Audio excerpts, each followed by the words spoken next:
Okay, well, welcome to another Hoof Chat. So we will have been doing these since 2017, all but maybe 4 or 5 months during that time. All but 4 or 5 months during that time. Maybe when I'd take a vacation or something. But yeah, and no Hoof Chat has ever been an hour long or an hour short.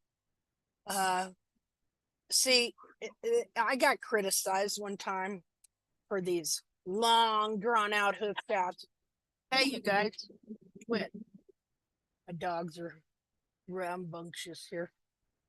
So I got criticized one time for long hoof chats. Well, that person left the group, went and did their own thing, and charged people for it. And then I noticed that person, what I saw a picture of a trim they were doing, and that they put on their advertisement, and I went, my goodness, they're trimming the heels out again and not realizing it.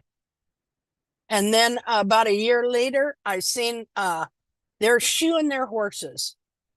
Now I'm not against shoeing at all, but the purpose of this research and the reason I'm talking about this is, see, these hoof chats are vital because we learn so much when we get together and we compare things and we start seeing patterns, things like that. And the more feet you look at, the more you try and help people, the more you try and figure out what's wrong. This is what has led me being able to share and to have people share with me. This is what has led to my growth in coming to understand the foot of the horse. And the purpose of this is, come to find out, not just to for get my horse feet right, blah blah, but after finding out how messed up it is in the world of hoof care and how it has been that way for about 270 years. Okay, so the purpose of this is to really, really, truly find answers and be able to hopefully leave enough knowledge that it will eventually grow. And someday we're not going to have the situations we have now, where we have all these people who have been wholly convinced that something that is not true is true. It seems like they're popping up all over the place because everybody wants to have an online class. Everybody wants to have a worldwide hoof, this, that, training trimmers, charging bucks out the yin yang, da da da da da. Everybody wants to make a living online. And so the hoof care industry has made it ripe for that. Unfortunately, the foundation that people have built on is faulty. And so the information, for as good as it sounds and as good as the marketing is and uplifting and stuff, they're still doing the same old trim based on one dead wild horse that wore its heels out. So, and ultimately, what are you doing there? You're promulgating the original lie that came out of the French veterinary schools, which is frog pressure theory. So these hoof chats, for as long as they are, we learn a lot in doing them, and that way it really gives us time to discuss things and look at people's horses' feet and discuss anatomy and our experiences and different things like that. And this is how you learn.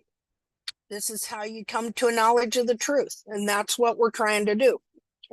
So, okay. So today, all I want to do, I'm going to try anyway, got to keep me on track, is got some gals here. And we're just whoever showed up, we're going to just go through everybody's feet and have some discussions and see what's going on and maybe learn the history of that person. And if you're on here and we do your horse and you've already, kind of given your history, well, I'm going to have you give it again, because chances are that somebody still hasn't heard it, even if you may have discussed it previously, because the history of what we have all been through with the experts. See, that's the whole thing. Most of us have been through every kind of farrier, every kind of trimmer, every kind of equine podiatrist, veterinarian, everything. And even if we weren't to that, some people didn't, go that whole route and stuff. Still found that what was happening, you just get a sixth sense as a horse mom. You just know something ain't right. You can see it, you can sense it in your horse, things like that. And so that's how we all wound up here. All right. So anyway, where we at? And again, I want to clarify, I am not against shoes, but isn't the point of barefoot to someday maybe go barefoot, that not boots, you think of all the different boot companies that have risen because barefoot trimming has failed because it's based on the wrong model of foot. If that guy would have found a foot with heels on it, none of us would be here. 1 inch brought us here today. Well, kind of two, but anyway. All right, so we have with us today, just a minute, Kathy. Kathy sent me pictures. Let me get the pictures up here, just a second. Let's see here. Okay. Do a screen share.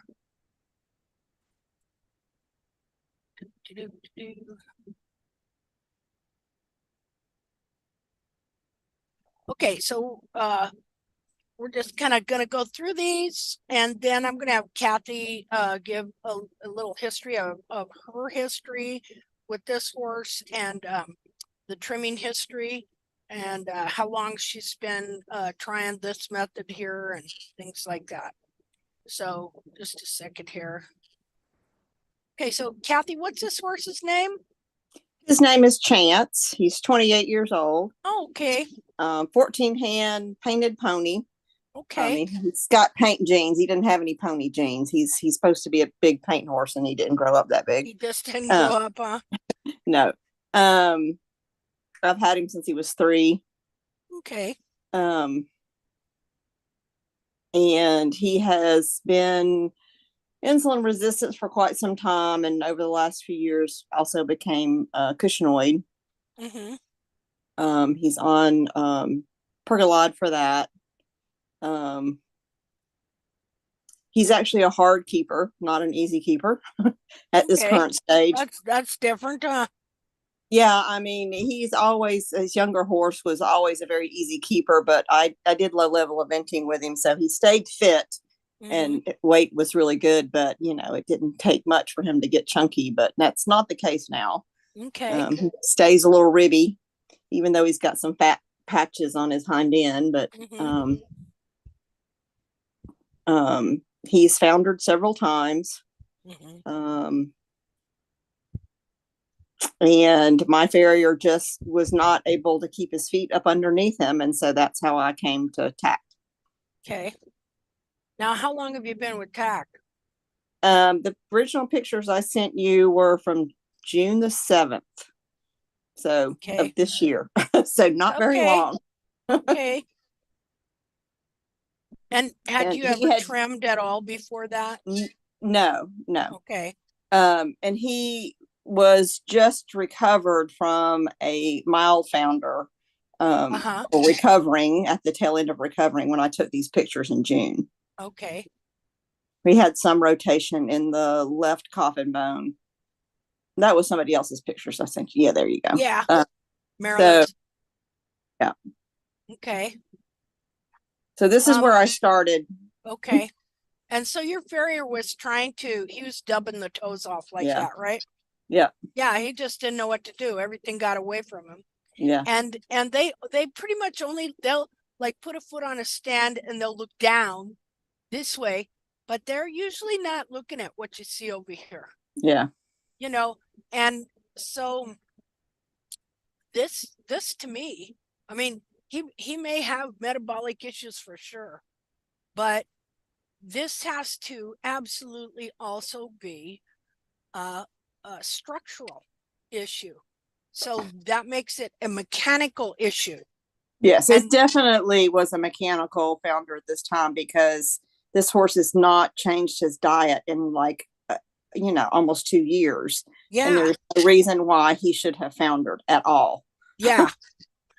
Yeah, so really the same thing happened here, like when that happened to Maryland's horse, which was gradually, if you don't pay attention on these horses, especially some of them, gradually this wall here in the quarters can just grow clear to the toe when it's supposed to be, just a minute here, let me when it's supposed to be, instead of being clear to there, it's supposed to be back here, like that. And then, but you see, because if this grows forward here, well, everything in front of it is going to push forward too. So pushed all these forward up to the toe, so the dorsal wall cannot come back connected to the foot because of all these horn tubules in the side that have grown long like that. Oh man, hold on a second.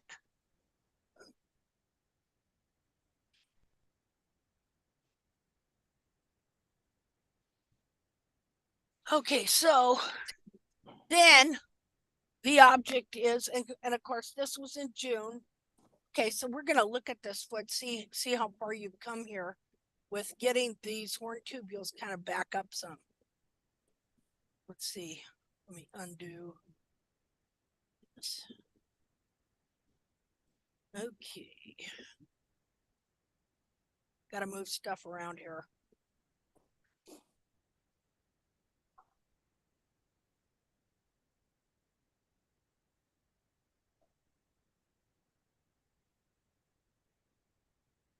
Okay. Yeah, see, it's the same on the other. That's a lateral. Well, that's left front lateral. And this is right front lateral. And look how it's on the same thing on both of them. Look at how that wants to break out there. It did. Yeah. And of course, not quite as bad here, but really right in here, you can still see it's too far forward. Yeah, and here. he had all that bruising, which I didn't see until I got his feet wet. Yeah. But he had bruising on both his back feet. Yeah. And what that is, really, it's the lamina tearing on the inside. Mm-hmm. I mean, so it's possible that he, and he has for sure foundered on the back before, but a lot of these horses founder in the back as well as the front. It's just not as bad, so it's not noticeable. But I mean, it's obviously that he foundered in the back as well as the front. Oh yeah, yeah. My pony did too, but it was also because of my trimming. Because see, that's how I know that's not just the only reason, but because I did barefoot trimming on my pony, and I did it according to proportions and the 1/3, 2/3 balance of the equine foot and lowering the heels to the base of the frog. That's what did it. It created mechanical laminitis in my pony. So what happens is now, see, none of those horn tubules are connected here where they're supposed to be. They're all pushed forward instead of growing down where they're supposed to be and being connected in the sole right here. Instead, they're disconnected and they're pressing forward, and then they're pushing all this wall here. But primarily the problem is in here, from here to here.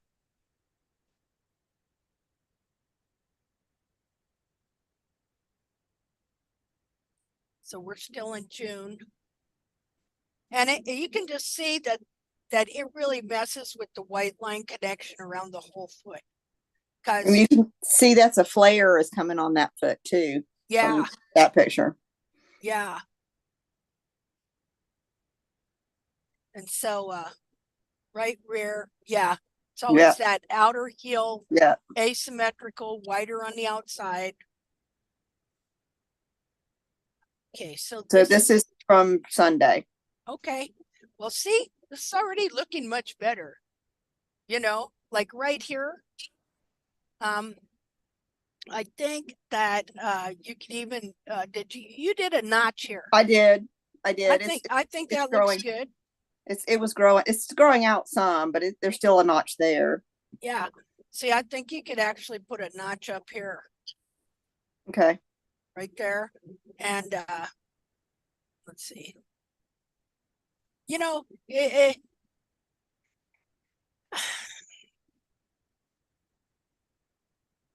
sometimes you feel like you're in this precarious position with some of these feet. You know what I mean?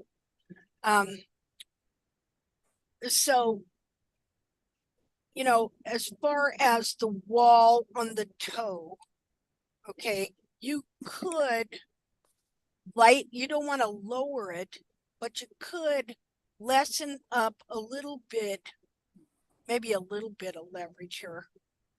But primarily, let's work at getting the frogs. Oh yeah, actually, that's the picture I took before I did the trim. Oh, okay. Oops, I sent the wrong one. Oops. I'll send that one. Oh yeah, because I should have wrote trim on there. So those are before the trim. Let me send you the ones of after I trimmed him. Okay. That's the same day, but I took pictures before and after, and evidently I sent you the before pictures instead of the after pictures. Okay, we gotta compare these feet to Roberta's horse's feet too, because that horse has a lot of the same stuff going on, if I remember right. Yes. Yeah. I see you got a weed. You got a leaf blower. You know, I clean my horse with a leaf blower. I brush him out, and then I take that leaf blower, and man, it gets all the dust and everything out. I can't wait to try that. You cut out there, Roberta. Oh, sorry. I said I can't wait to try that. With the leaf blower? The leaf blower. I'm telling you, it works great. Yeah, it gets all the dust out. It just blows all that out. It's awesome.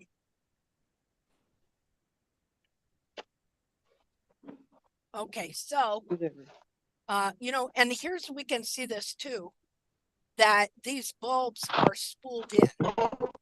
Here. Can you see that right there? How those bulbs are spooled in and the heels are turned in like this. And of course, when that happens, then it bends the bar out like that. So, let's see, is this a before or after trim? That's a before. It will say trim on it. I sent you the other ones. It'll say trim on it when you get them. Let's look at those. Is that after trim here? Yeah, this is after the trim. I did take a little bit of the toe off. Yeah, you know what you can see? You can already see that a lot of the way the pressure that was on the foot making it look so sore and stuff is off. Just from this much of taking this little piece off right here. Now, let me do a annotate. See, I think that this notch thing works. You know, it helps like kind of stand the back of the foot up a little bit, get some of the leverage off of this piece right here. You know, you could probably come up here and do another little notch right there. Okay. Okay. And eventually maybe even come in here and take a little bit more notch there. You know. Okay. Yeah, this is looking good. And you took the toe back a little bit.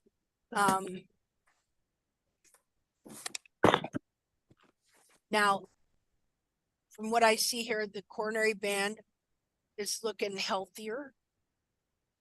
Right in here. Let me, Yeah.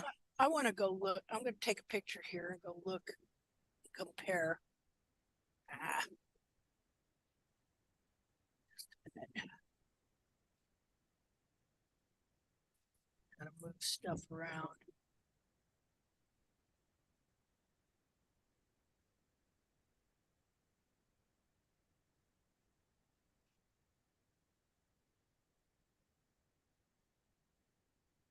Okay, let's see here.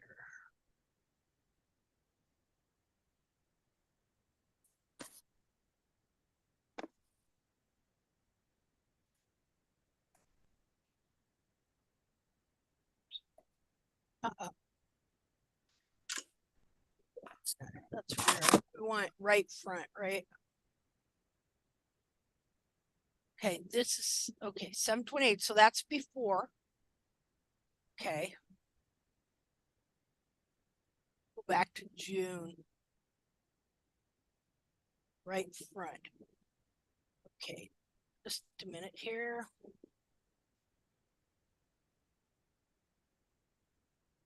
I want to. Just a minute.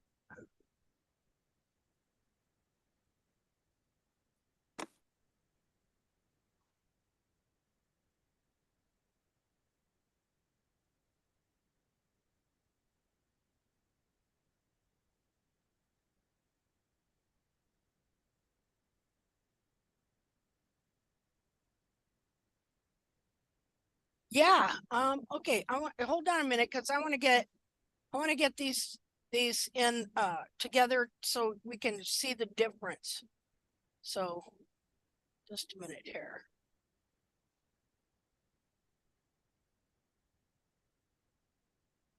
Do a comparison.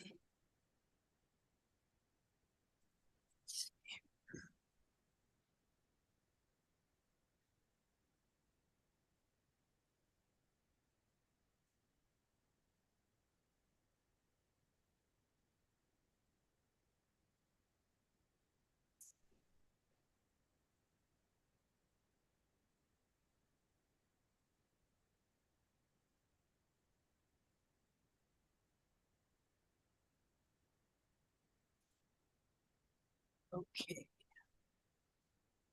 Yeah, I thought it looked better. You need Looks to a do a lot new better. share. You need to do Yeah. a new share. Yeah. Okay. Okay, here we go. The thing that I noticed right away is the hairline and look at the way the coronary band looks here. That's a big difference. Okay, a big difference. And you can see the redness in Yeah. there. Just taking off this piece here. Well, look, it just is a lot different. I see just a lot of difference in everything in the bulb. Well, you would figure this here, that's going to be pulling that whole bulb down and under. You know, it's changed the wall. It was bullnosy there before. I mean, to go from 6/7/24 to 7/28. That's what, like A month and 10 days about. yeah. Yeah, that I think that is really good. This is looking so much more healthy here. This is great. Makes me happy. Yeah. I'm kind of impressed myself. Yeah. And see, it's just great that you took this over to help this horse because because I do believe that his feet will come back together again, because once these horn tubules back up and are able to grow down and connect with the sole, you're just going to see an amazing amount of difference. And even this right here is an amazing amount of difference already to me. Just the amount of inflammation that is gone now. So we can thank the horse for teaching us about the notch. Yes. It was scary. Yeah. Wasn't scary. It was scary. Aw. But I did it. You did. You did a great job. And you did just enough too, you know, because really, when all is said and done, when this comes back, that's probably almost how high his heel would be. Because something I'm learning is these horses, their hairline is way higher than even what I thought at first.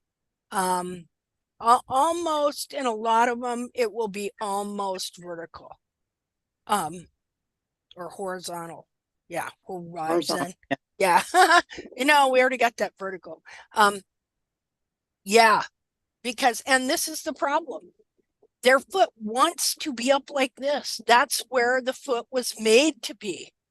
That's the way it was designed to be. Just like we always make the comparison of the nose on your ought to be as plain as the nose on your face, so their feet is made to be up like that. They're always wanting to pull up, up, up. And so that's why when all this is pulled down and this anatomy is shoved up in here, there's so much disconnection in there. So yeah, this is awesome. It looks great. Well, I'm going to send a picture back, take a picture of that and send it back to you. Let's see here.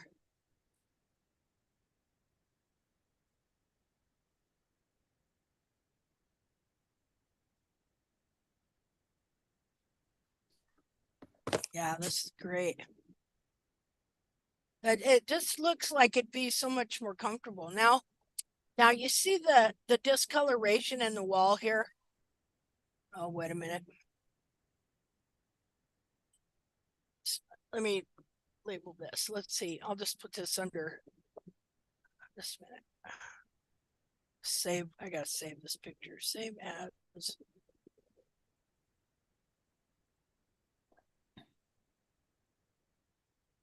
Okay, second here. Okay, so forgot what I was saying. Oh, you see this discoloration in the wall here? Yeah. That is from blood inside the hoof. It's just changed colors now that it's been there. Yeah, now that it turns dark.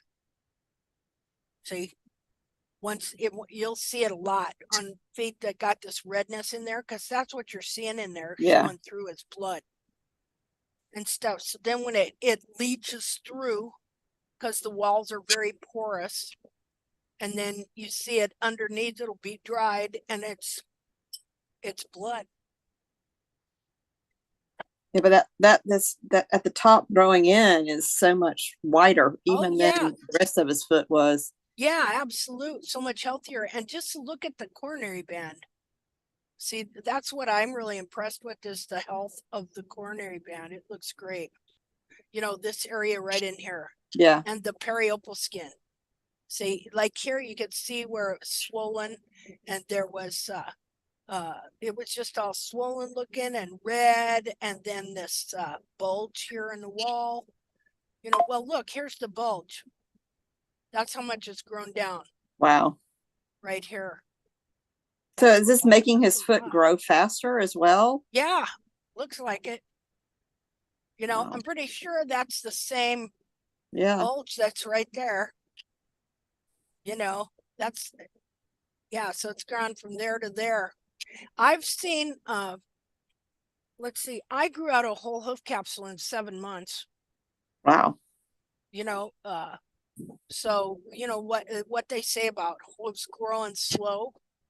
Well, it not always. So, okay, so I'm going to send a picture of that to you. Good, thank you. Let's see here.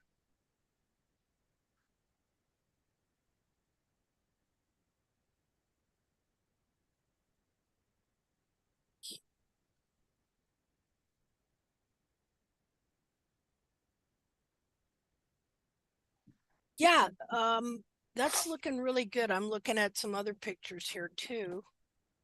So I need to know how to adjust address the flares on his back feet as well. Okay, we'll look at that too. Okay, so now new share.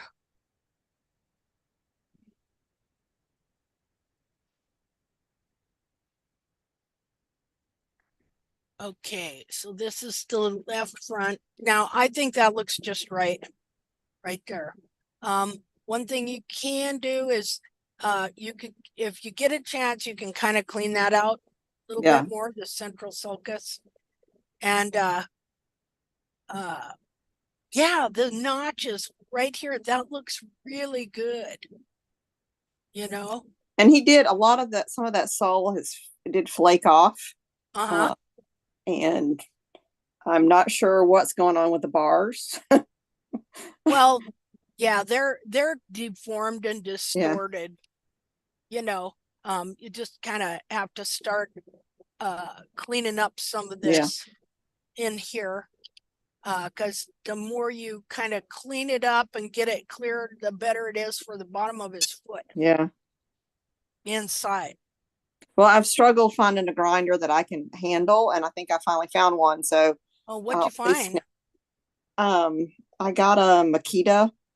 Just decided to find something small. I have small hands, Yeah, and so I find something, and not a little arthritis in my hands, and not great shoulders, and so yeah. I'm struggling trying to find something that I felt comfortable using. So, Okay. Well, and make sure that you use a dust mask. yes. Okay. All right. Well, let's look at some more pictures here. Yeah, you're doing a great job.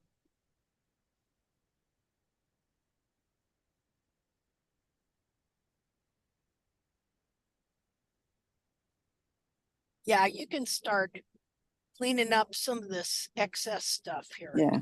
Even with a knife, Yeah. you know, just gently coming in there, because that's all exfoliatable stuff there.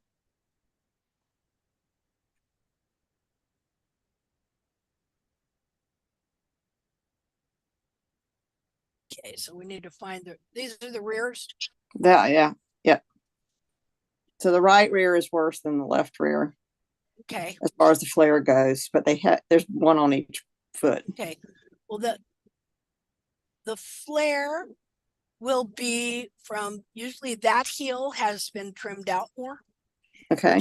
Which weakens it and it pushes forward. Notice how this bulb is wider here. Yes. See? Yep. Okay, so that pulls the bulb down and it pushes the side of the foot out. So it's not really a flare in the sense that like the wall got long and just pulled out from leverage. It's that this heel is pushing that flare forward, or pushing that wall forward, and it's bulging out like that.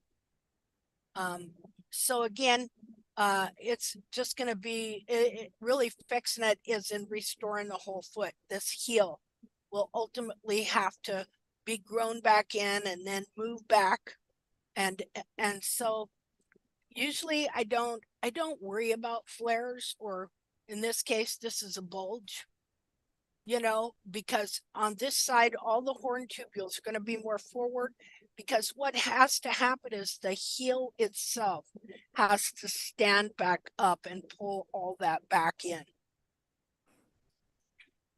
I can really see it now that you pointed that out. Yeah. Okay, see like here you can see where this is forward here, and it's just pushed all this forward, and then this is grown forward here. And so something you could do, you just come put another notch right in there. Okay. Okay, that'd really help, just coming in here and putting a big old notch right there. That's going to take all the pressure off this. And I think by the next time we talk to you, we're going to look at this coronary band and the periopal covering the coronary band, and we're going to see that a lot of this inflammation will have come out of here as well. Because again, all we're doing here is we're going to try and realign all these just a minute here, all these horn tubules that are clear up here. Okay, you know, they're supposed to grow down from here and to about here where they meet up with the sole, and then grow down to the ground together. And so they're not, instead, they've been shoved clear up here. So they're not meeting up with the sole where they should. And that's why you have, well, first of all, this cracking out here, this whole, look at how it's got little tiny notches all Yeah. the way up. See that? Yep. And so the foot that's just showing areas that are trying to break out so it can correct itself. Because everything in the foot is pulling back in the direction that it's supposed to be. So even though this wall is grown and this forward, everything, there's constant pressure internally pulling back in the anatomically correct position. And so if it just gets some room, you know, get some notches in here, whatever, some relief, it's going to pull back like your other foot. Let's see here. Okay. Yeah, same thing. Now, good thing you go in here is look at this piece of wall here. It's not as long that on your other foot, that piece right there was clear up to here. Yeah. So you can tell. The back feet didn't look near as bad as the front feet did. Yeah.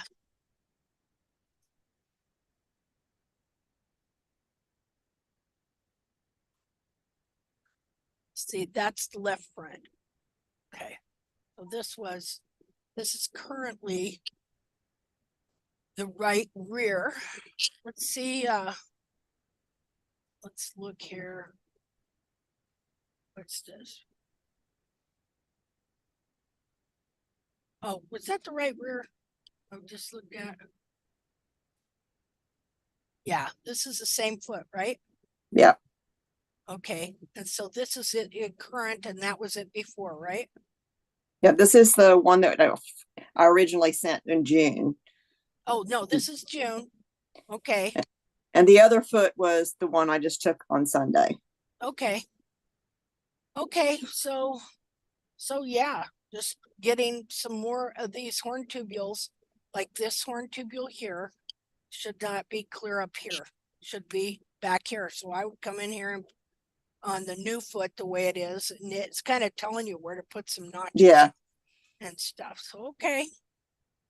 And other than that, you just want to clean up your frogs more.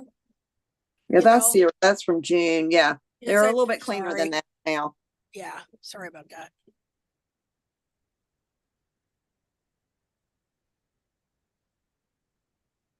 Yeah, see, once those horn tubules come back and connect with the sole, you're going to see a big, big, big difference, you know?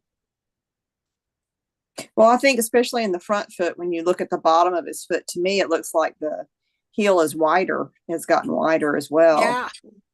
More open. Yeah, it does. Look here, he's trying to notch out there. Yeah.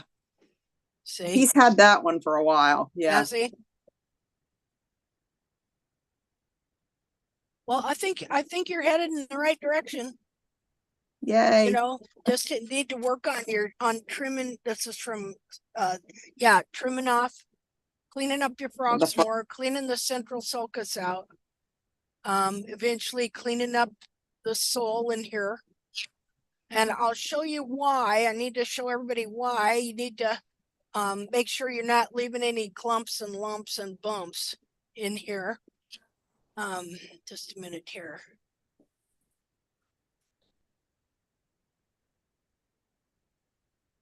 I can remember where I seen this picture today. It was under sole, I'm pretty sure. Let's see here. Oh.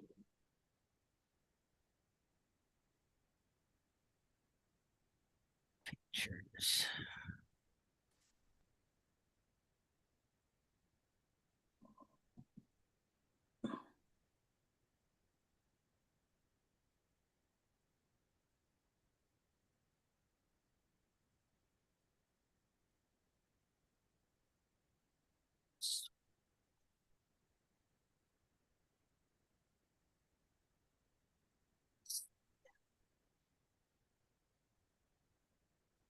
Okay, so this was not my dissection, but a guy did this dissection, took pictures of it and let me use it. And what struck me about this was you see all this buildup on this foot right here.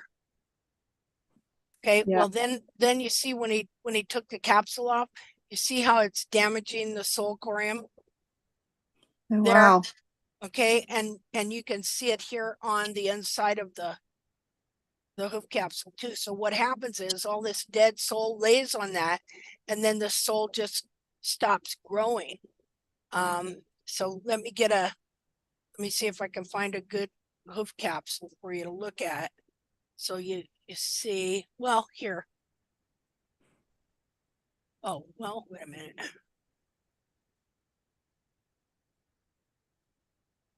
Let's see. New share. So I wonder if that's why he got that little bit sore in his back feet. Oh, when probably. Yeah, that would make sense that I haven't, and he's got more sole there now than he did, I think. So Yeah. And so they're supposed to exfoliate that. And so when it just remains and turns into a clump, it really turns into a pressure sore. You know, it can be, I don't know where the picture is, but I've got a picture of one dissection I did where the bars were allowed to make a big clump right here, and it literally wore a hole in the bottom of the foot. oh yeah, that was the mayor that was foundered so bad. Yeah, But yeah, yeah, and I've seen it too where it'll blow out the top of the coronary band because it'll go right up into the foot and out the top because it can't come through the bottom. It's an abscess, you know, from a wound, from a pressure sore. And since it can't come out through the bottom of the hoof, it'll work its way right up in through the foot and up out the top. So well, that's gotta be sore. I would have never thought about that happening. That Yep. caused pressure would cause almost like a wound inside the foot that would abscess. Yeah, and really what you're dealing with all of this stuff when that's happening, and this is all wounds inside the foot. Just like if you about tear your fingernail off, that's a wound. Yeah. You know, so all that red you see from where those horn tubules are displaced, that creates a wound because the lamina is being literally torn internally on the foot. The hoof capsule is being pried apart and stuff. So all of this is a form of wounding. And you see also, you look at the frog corium here. All right. See the shape of the frog here. See, these frogs have to be kept trimmed, have to be kept supple, have to be kept growing, so that they're like a good kind of firm, nice rubber eraser. And so when they aren't trimmed, and here's the thing, see, I finally found this out too from reading enough of these old hoof manuals that they would teach you should never trim the frog. Well, that creates a real problem because then you wind up with a dead frog on a live foot. And this foot is supposed to be able to flex. It doesn't flex like a plunger. They used to teach that too, that the foot was like a plunger, that when the horse put his foot down, it like kind of went flat and flattened out and then come back up. I mean, they were so stupid. I can't even believe it. But anyway, but all those teachings are still alive in farriery, simply because they never took hoof capsules off enough to realize the word, oh, this is a foot and this is skin. This is the container. This is the main container right here, the skin and stuff. So we want to, if this doesn't have any clumps or lumps or bumps and it's all living and alive, then everything we see on here should mirror that to a degree, you know. Okay, so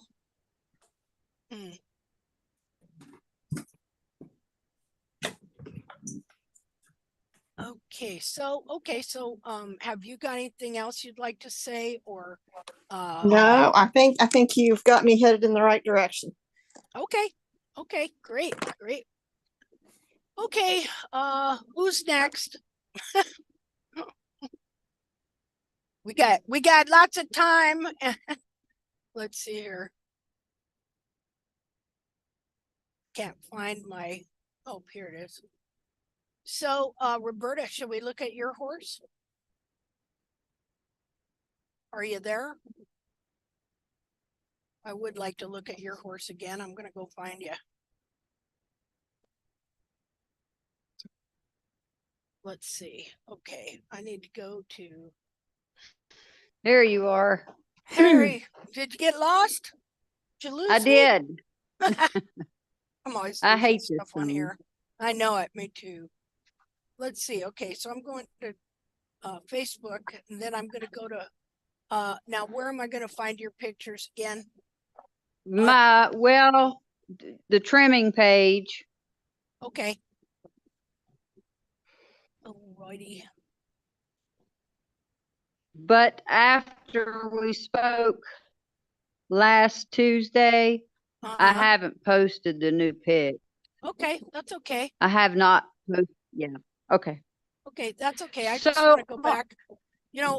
Every time we learn something, okay, like we just learned something on this horse. We learned that kind of the direction we're going is working.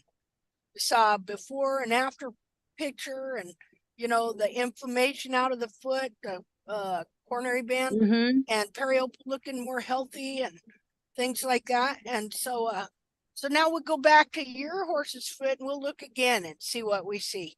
See, Okay. that's why, like I took plaster casts of feet, and plus all the pictures, even though we've looked at something once, I always go back time and time and time and time again. Even if I'm convinced, I may think I know something about something or I've been there already, I'm going to go back and look again, because I could have learned something in between now and then that you kind of see something different or have a little greater understanding. So let's see here. Hi, Linda. Hi. Hi, Dodie. This is Dodie. Hi. Yeah, we're good. We will look at your horse's pictures too. I got the pictures. Okay. Can you do somebody else's horse first? Because I'm getting hay, okay? Yeah, go ahead. We're working on Roberta's right now. Okay, thanks.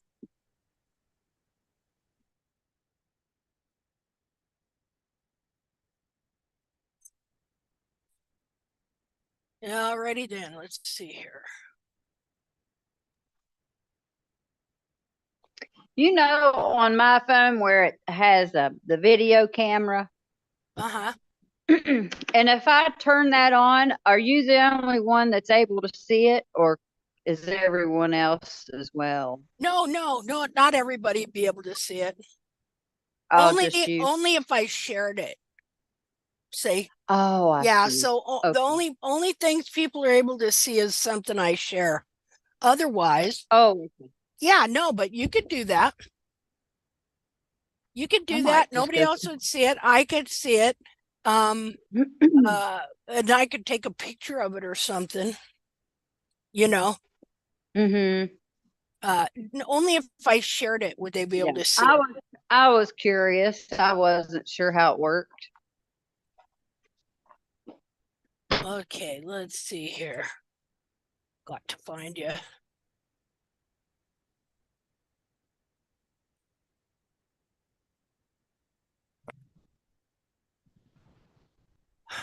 Let's see. It may be around like the 9th. Okay. Let's see. Through the 9th. I think it was the 5th. I remember last week it was the 5th. Okay, I'll go back there. Let's see here.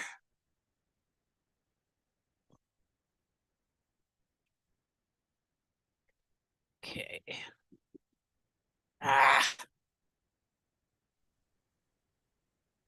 Okay. Okay. Well, we're just gonna back up.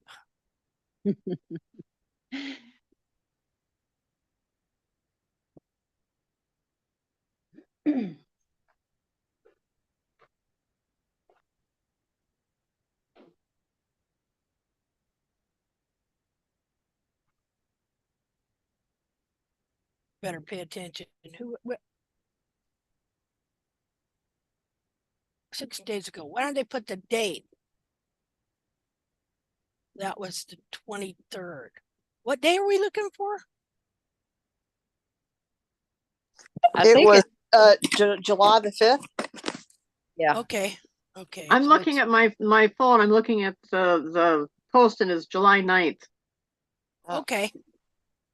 Well, we're just back way the heck up here. You're getting close. I think that's it. Is this it? Okay. Oh, okay. Oh, yep. Okay. July 18th. Okay. That was the x-rays plus the hoof picks. Okay. See, that nice thing is you haven't got a lot of damage to the coffin bone. So many, a lot of times they can be halfway worn off. You know? You know, she has been this way for almost 2 years. Honestly. That's hard to believe. Yeah. Almost they're- 2 years.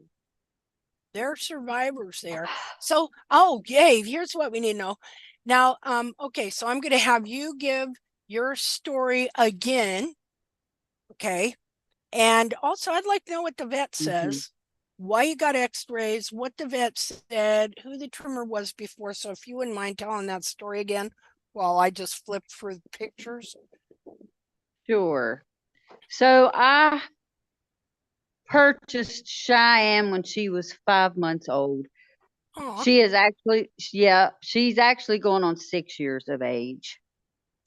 And 2 years ago, so her hooves were being trimmed for 3. 2 years ago, after the farrier had trimmed her, she walked off with just no stability in each hoof. Aw. I mean, it was like I said before, like Bambi, Mhm. Walking across the ice. That's what she did, Oh, except she no. didn't fall.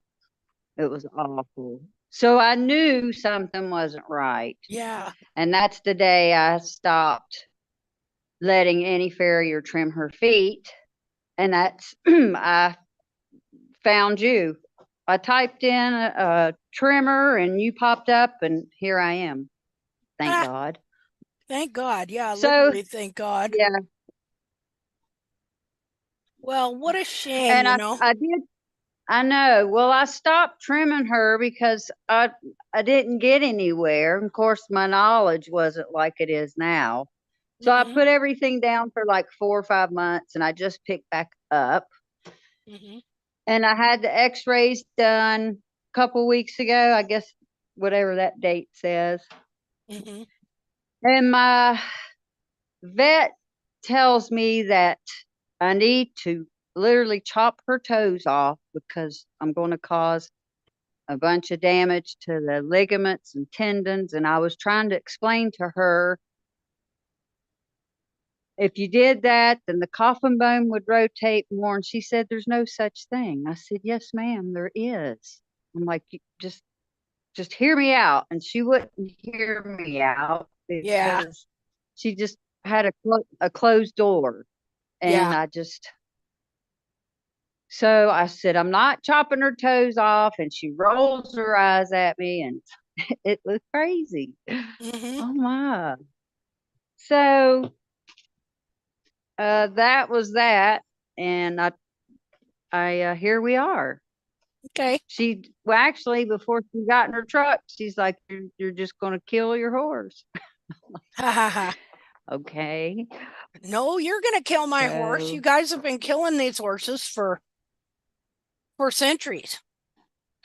Maybe won't kill her right Yeah. away. Instead, she'll just get even worse hoof distortion. Could You go know, into I'm going to end up having to put her down. yeah, exactly.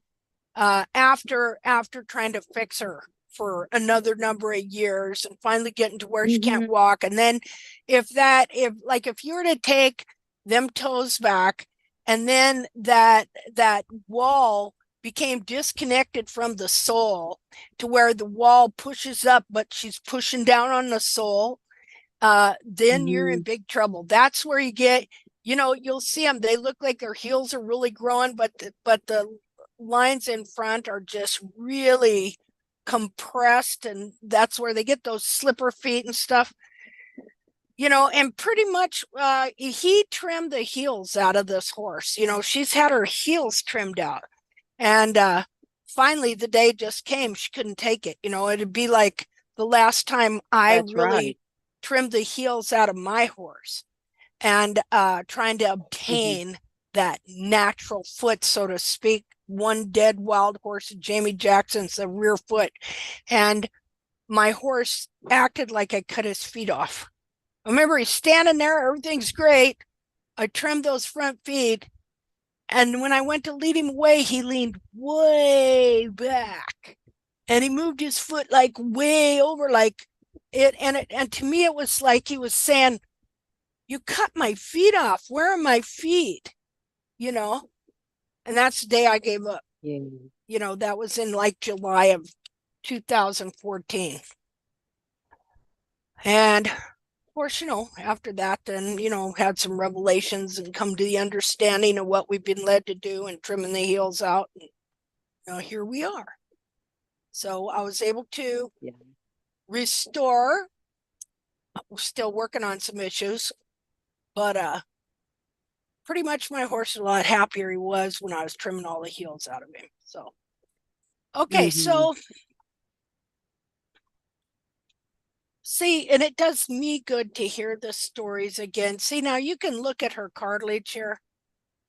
Okay, and that's just pulled down and under like that.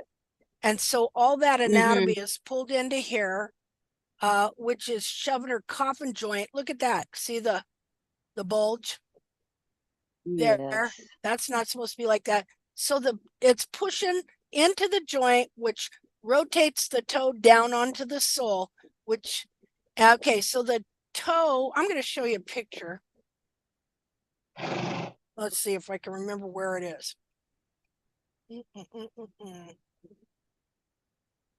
Of a deal I did where I took a sponge and to represent part of the foot. Now I was just looking at it On earlier. that foot right Yeah. there, Yeah. that is, I think that's the lateral. No, that's medial right there. Okay, that is the medial side. That back part has straightened out on that heel side.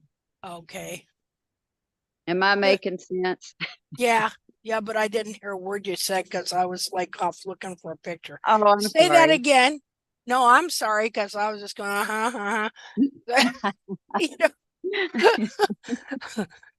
I didn't hear a word. I'm like a kid, Say that again, please. That hoof medial side, see where the back part of the heel is kind of folded in Just there? no look. Yeah. That has straightened up. Good. So Good. these are, I haven't posted any pictures yet. Yeah, but I'm going to. And see, now I understand why those heels fold in, because they are being folded in. That it's just like as if you took a hold of the bulbs, one in each hand, and you just curled them in, just curled them into the center of the foot. I'm trying to remember. Gosh, my memory is just doing bad things on me lately.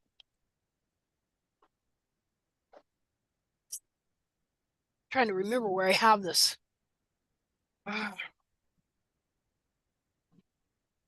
I can look in just a minute here because I sent somebody a picture. Hi, Linda. Hey, how you feeling, girl? Still very sick. Oh, I'm sorry to hear that. I hope you get better here in the next couple days. I hope so too. Okay, so now I need to go find something. Just a minute, I'm trying to find something. Let's see. it would be in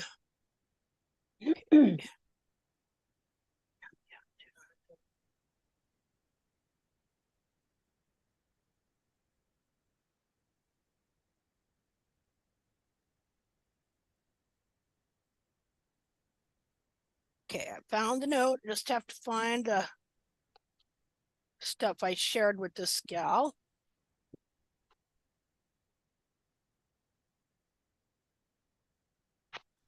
I am going to have to do something to get better service on this computer. Just a minute here.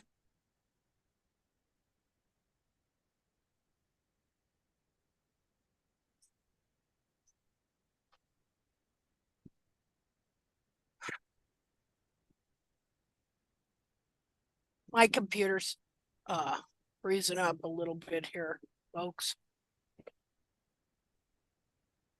What I'm looking for, I'll tell you what I'm looking for is some pictures I shared with somebody where I had a coffin bone, and to show you an example of how that anatomy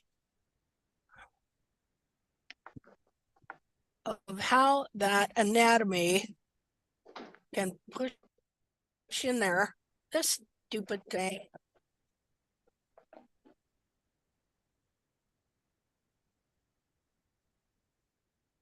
Come on.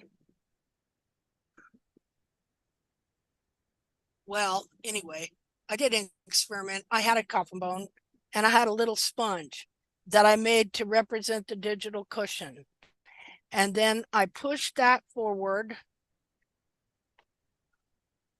to show how when that anatomy, aha, found it. Okay. Now if it'll open. Okay, new share. Okay, so first of all, this here is a coffin bone of a rear foot, and this is how the bone sets in the foot. You notice it's not ground parallel. That is a lie from the pit of hell. Okay, so this sponge here represents a digital cushion. And so this would be your foot, your heel. This would be also where your heels are back here. Okay, your heels are cartilage. And then in the center is the digital cushion. So you know, inside the foot, let's imagine the foot here, it's covered with skin. Okay. And so you trim out the heels, and this all gets pushed forward into this joint here, right here, the coffin joint. And that's what happens. You see that? It rotates the bone from the place it's supposed to be. It pushes it down on the sole. And so, but here's the thing. Just a minute here. Let me do a annotate. Trying to figure out how to explain this. Okay, so but the hoof capsule. You've lowered the heels so that they're pushing forward like this. The hoof capsule itself here. Okay, this hoof capsule wants to push up and forward. Let's see, just a minute. Let me try something else. These horn tubules here, okay, they're going this way. They're pushing this way. Well, you've seen it, how the horn tubule right here can grow clear up into here, and it's pushing the wall forward. The wall is being pushed forward, while the inner foot here, okay, that was right here, is being pushed down and back, because see, it's stuck to that joint. So when all this, you know, cartilage and digital, I was going to say the sponge, well, yeah, the sponge, and all of that, when that all gets crammed in there forward into that joint, pushing that joint forward, well, then it takes this toe right here and it starts pressing it down on the sole while the wall is being forced forward. And so because of that, these coffin bones, it starts wearing the tips of them off like this. See that? So the good thing about your horse is, and getting those x-rays, she's still got a decent coffin bone, a good coffin bone. To where, if you did go to remove and toe, because here's something else that can happen. Just a minute here. Is that when you're trimming the heels out, the back of this foot can be forced in like this, but then the wall pulls forward like that. Well, then if you start really trimming that toe back, what can happen is it can take this coffin bone that's here and it can shove it back even more this way. See? So the foot can actually be bent in half from both directions. And so that's the one thing we want to really avoid is any of that happening. And if you just go to chopping toes off, that's another reason a lot of times why there's a lot of pressure on the sole down here from when this is all pressed forward of this coffin bone going from here to here. See? And so, yeah, there's just a lot of pressure when that happens, pressing down on the sole. So you don't want to do anything that's going to weaken any of the wall or the sole in here so that it will lose what connection it does have and then press right through the sole. Okay. Man, this house, I swear it's getting hotter in here. And I even have a fan on me, for goodness gracious. We got to get a different our air conditioner is just not cutting it this year. Whew. Let's see here. Okay. Well, Oh, you my goodness know, sake, dying. I mean, I'm sitting here sweating with the full fan. Okay. if I could make it snow, I would. Yeah, me too. I Give love it time. winter. Give it time. Yeah, I love winter. You know, I can always put more clothes on. No problem. I'm a layered person. I wish it was fall again. Me too. Okay, Don't so wish your life away, ladies. Seriously, take each day that you've got and be joyful in it. there we go. Who said that? Who said that, Marilyn. Marilyn? Who said that, Marilyn? I did. No, who said that? Oh, Who are you quoting there, dude? I don't know who I was quoting. It's just my kind of philosophy of life. Oh, this is the day that the Lord has made. We will rejoice and be glad in it. Well, There there we is go. that one too. Yeah. I had a neighbor once when I said I wish it was whatever, and she said, "Don't wish your life away." Oh, no, that's great. Okay. Then there's if wishes were horses, then beggars would ride. There we go. That's an old one. Let's see. I am so hot. I'm like can't even think straight. Let's see. Okay, so new share. Make sure I do have a comment what? that with how Cheyenne stands, because I guess of that all that pressure, she's so weighted in the heel area. It's not like she's standing even. Like yeah, on the probably hoof. not. She Yeah. the back of her foot. She can't even utilize the back of her foot. It's all crunched in Yeah. and stuff and bound in. Okay, so there's the sponge again. And that's what it does. Right there. You trim the heels out. That's what it does. Okay, now, okay, look at that. Back in 313, that's what I was doing to my horse right there. See? Look at that. Got that one dead wild horse that wore its heels out. Got that down. And you know what that makes? One dead horse eventually. Let's see. Okay, so again, that's what that looks like now. Okay, so now here's this was back in 21 when it was glomming on to me the fact that my bulbs were bound, my cartilages were bound by periopal.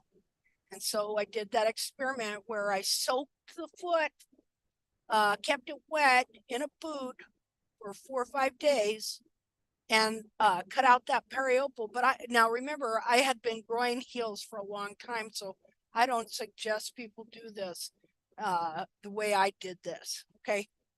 But what I want to show you is what happened to the foot in 4 days. Okay. Now, if you notice remember, all this anatomy is shoved up in here, push it into the coffin joint. Look at the bump right here. Pushes that joint forward. It is pushing the toe down. Okay, but look at the wall. Look at the horn tubules here. They're all being pushed forward still. Now, this, in this case, is simply due to this part of the foot being rolled in and bound under here. Okay, so this is, that was on the 21st, 12/21, 2020. This is 12/23, so 21, 22, 23, 2 days later. You can already see that the cartilage has extended. The wall is not as dished right here. Now look over here how the heels are underrun. Look here how they've stood up more. Just from that releasing that inner part of the foot. See, there can be different parts of the foot bound. You could have a good amount of heel and everything else, but in the center, that part can be sucked in and bound under. And I would notice during the rainy season how my cartilages would get bigger. And then as soon as it dried up, how they'd shrink down again, because the ultimate cause was never taken care of, which was the bulbs were spun in and then bound and covered with periopal, had a periopal frog, and didn't know it. So, okay, so this 2 days later, you can see that the heels are more upright. The wall is not as dished. The bump here is changed. The extension of the cartilage here. See the whole, I don't show a picture of frog here, but the whole back of the foot was able to kind of open up and come back. Now, over here, you can see that the cartilage is even more extended. The heels are even more upright. Not only that, but look where the bulbs are down here. Now they've come up. And over here, they're even up higher. And you really see the true shape of the cartilage here. And like the wall is almost perfectly straight, no dishing. And the heels have changed their shape. So this whole foot shifted. And what that shows you, that whole foot is alive. There's so much moisture in that wall, and there's so much pressure and all the parts. See, all those parts were wanting to go in that direction. And all I did was allow the foot to have some moisture, and I really trimmed out the frog in the back of the foot between the bulbs and the periopal skin. And that's what that did. But this is just to show you what an effect that has when all that anatomy gets shoved up into that coffin joint, what it does to the toe wall here. Okay, so, all right, so we will go back now, second here.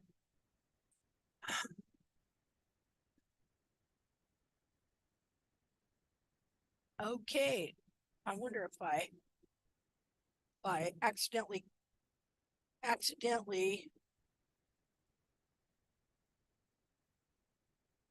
think I accidentally closed. Maybe not. Wait a minute. Back up. Oh, nope, we're good. Okay. Okay, so the good thing going here. Oh, what happened? You know, Facebook started a new thing and I don't like it. And that new thing is that you can't hold on to a page. They'll switch you back. They'll switch you back. See, because I didn't keep going on that page. And then, when I switched back onto it and I just wanted to whatever, they switched me off of it. Kind of ticks me off. Not that that does any good. Doesn't pay to get mad at Facebook. Okay, so I gotta go find again. That's July 18th. What day was that again? July what? Should be right here somewhere. Oh, there we are. Okay. Okay. Yeah, and when you look at the x-rays too, you can see how the coronary band is pulled down and around. When you look at that, see, it shouldn't be like that. It should be just totally straight. Now, you're going to have a little wear here, but really everything's in pretty good shape.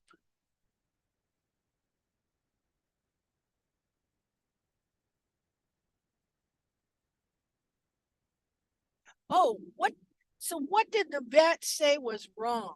Just the long toe?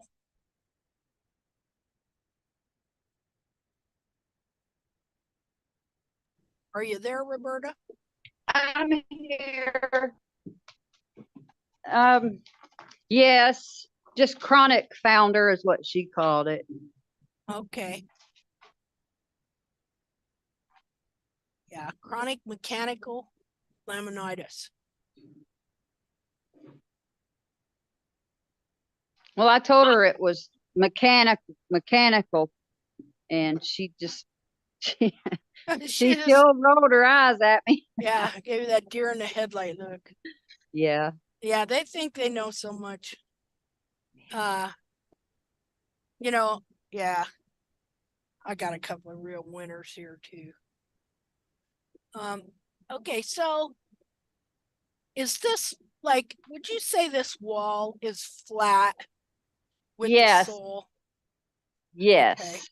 That trim I did. And Okay. Okay, and so she was sore just a little on gravel, yeah, but you know, she's come out of that. I gotta get her out of the screen.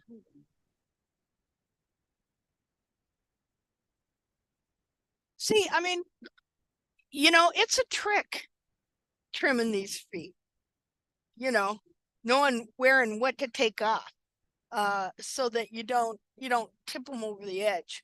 You know what I mean? Yes, I do. On that foot there, she really had just the back part of the frog there, you see. yeah.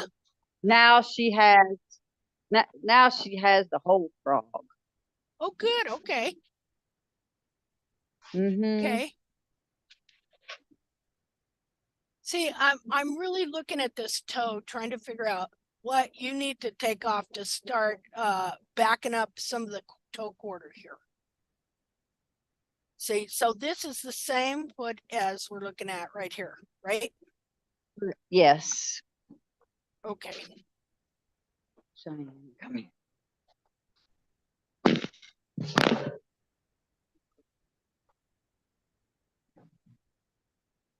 And oh, that's the left front. We go look at the side of the right front. That's side of the right front. I think that you could do a notch here. That's where I'd start. Okay, because we know that this wall clear over to here is sticking out about an inch, right? Yes. Okay, so I think that you could do, see, this is looking pretty good right back here.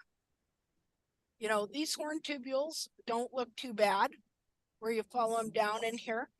Now the part that we're gonna want to start seeing some change in it is right here in the toe quarters and in the toe, but we don't just wanna like just take it off, because you'd have to take too much toe height off and you'd wind up looking what you call oh god,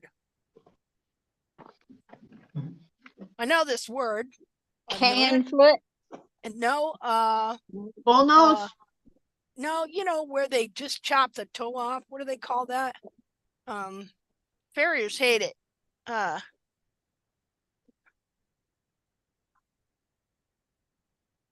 Man, I'll tell you what, it must be brain dead. Mustang wool. No, like that, but ugly, uglier.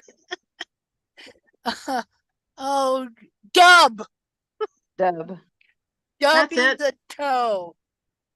A lot like what your trimmer did, Marilyn.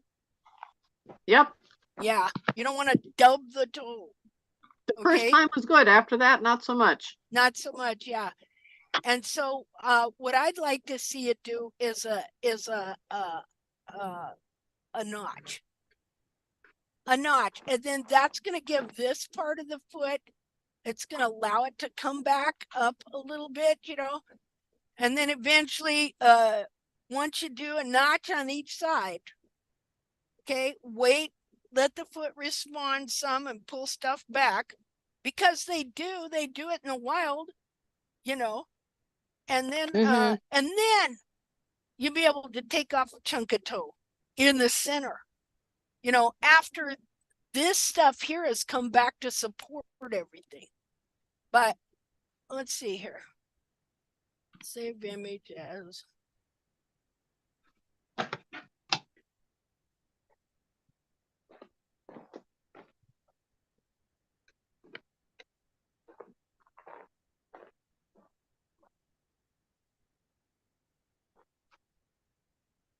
Let's do share.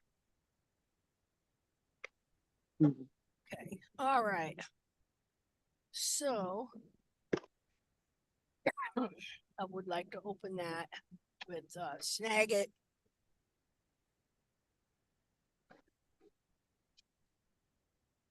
Okay. Let's see, do share.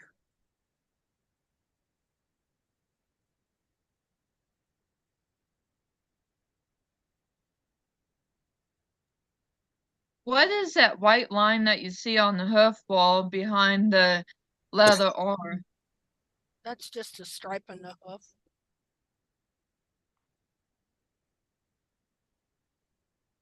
Yeah, these are you can see the horn tubules. It's there so we can read the horn tubules. Okay, so what I'm doing here is I want to straighten this up so I can really see, kind of like that. See what I mean?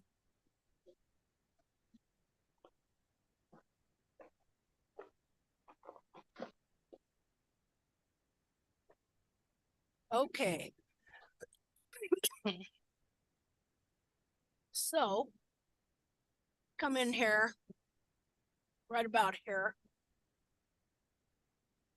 and do a notch like that. And I'll take a picture of this to show you. So you're just going to do a notch in there like that on this side and on the other side. And let me take a picture of this.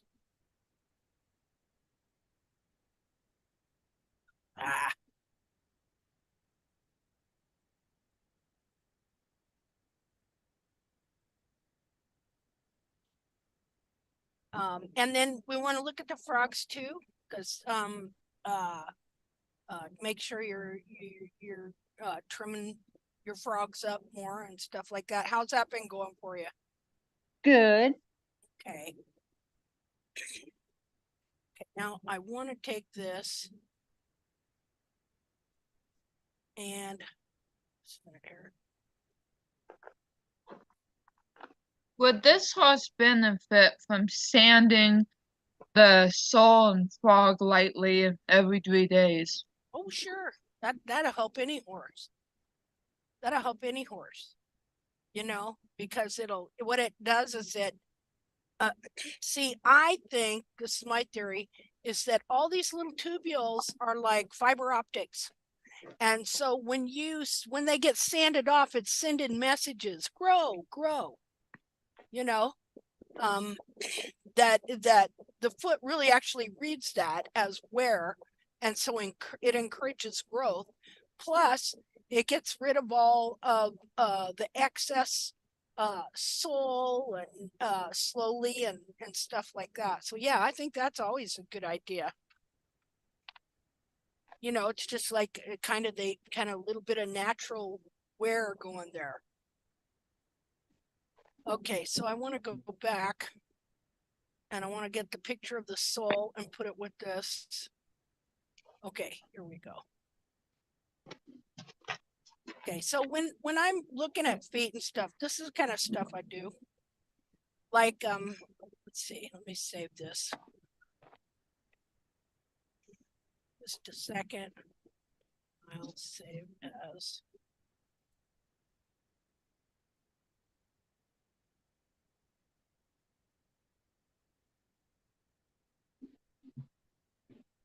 I'm going to send this to you, Roberta. Okay. Just a second here. Well, I'm going to wait till I get this sole picture in there. Okay. Just a second here. And a date.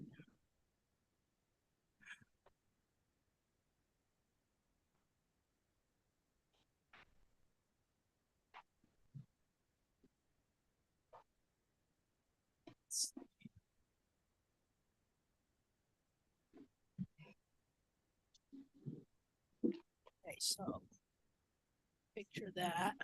We share to, where is paint? I'm gonna go here. Okay, so I got your foot straightened up and in here. And now see, I'm gonna add this sole picture to it. And I can even rotate it like so. Okay, in fact, there's this one thing I do, just a minute here. Try this number. I haven't done this for a while.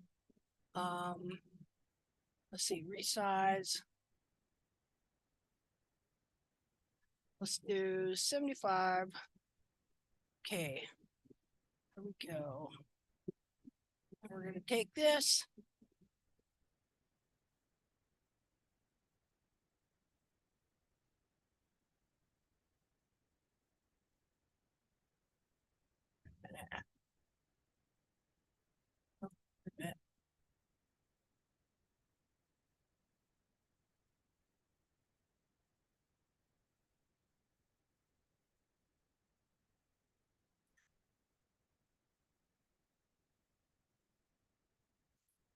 Turn that around. Rotate. Okay, we're going to turn that around and we're just going to try and put this up here just a second.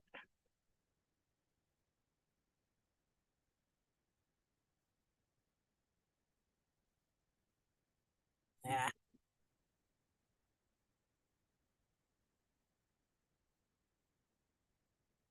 Move that. Take this.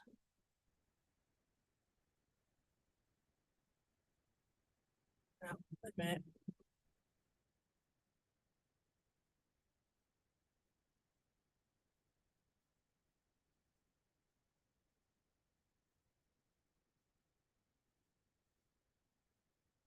That's pretty close.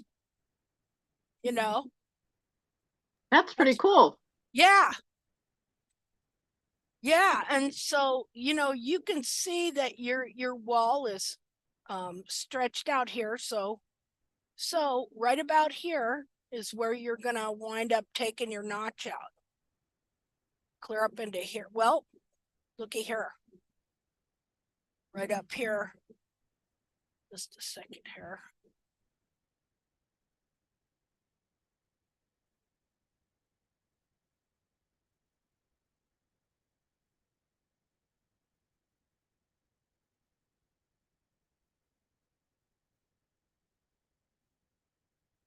I'd say that's pretty close. Right in there.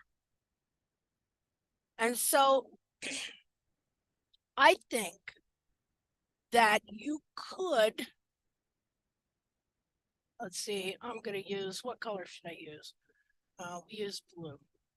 I think, trying to think of what that would look like over here. You know, now is this area here level with the sole? Or is it a little higher? This is higher here, right? Where- Huh? Which foot are you on? Right. Oh, actually, right front and right. Yeah, on Do I those have two different feet here? No, I just can't. I'm half blind. I can't see. I Okay. can't see your cursor. Okay. It's right here. Oh, wait a minute. It's right here. Yes. Okay. Yeah. So yeah, I got you. So Okay, so- on, yes, so- on that trim, yes, everything is level. But Okay.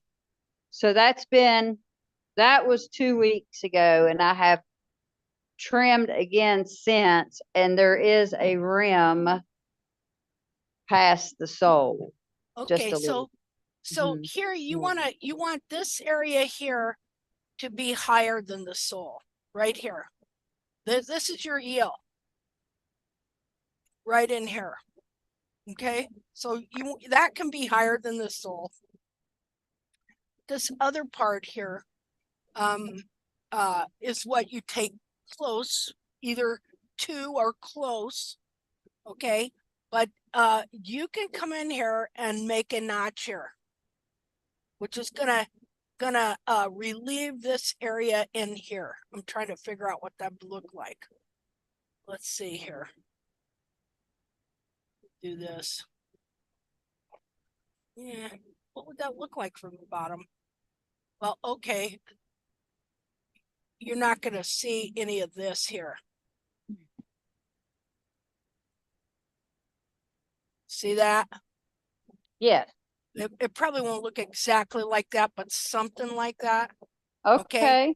Okay. Yep. And then just take out just a little bit more of this here. You're going to want to do it on both sides as well. Just take a little bit more wall out here. You know, just a little bit. Well, no, wait. Let me rethink that. Well, to be honest with you, I did. Oh, okay. So she was 4 3/8 3 weeks ago, 4 Mhm. weeks ago, and then I went to 4. Okay. And then last week I went to 3 7/8. Okay. And that's kind of where I'm gonna just Yeah. let it. Okay. Okay. Well, you see how I moved that right there? Yes. Okay, but you see how it would make a difference if you had that notch out of there? Yep. See? Just take a little bit out there.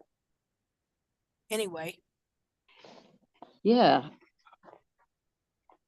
and so just a hair more, not a lot, Okay. just a little hair more there. Maybe. But definitely notches on both sides, you know, right about there.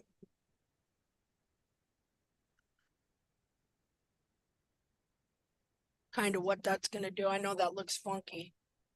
But even if you did the notches and then you just waited Mm-hmm. to do this part, Okay. a couple days later, Yeah. something like that. Yeah, because see, I really like what I see when they do this on their own, because it's not compromising the whole foot. It's just allowing different parts some relief and to back up and kind of come in tighter. And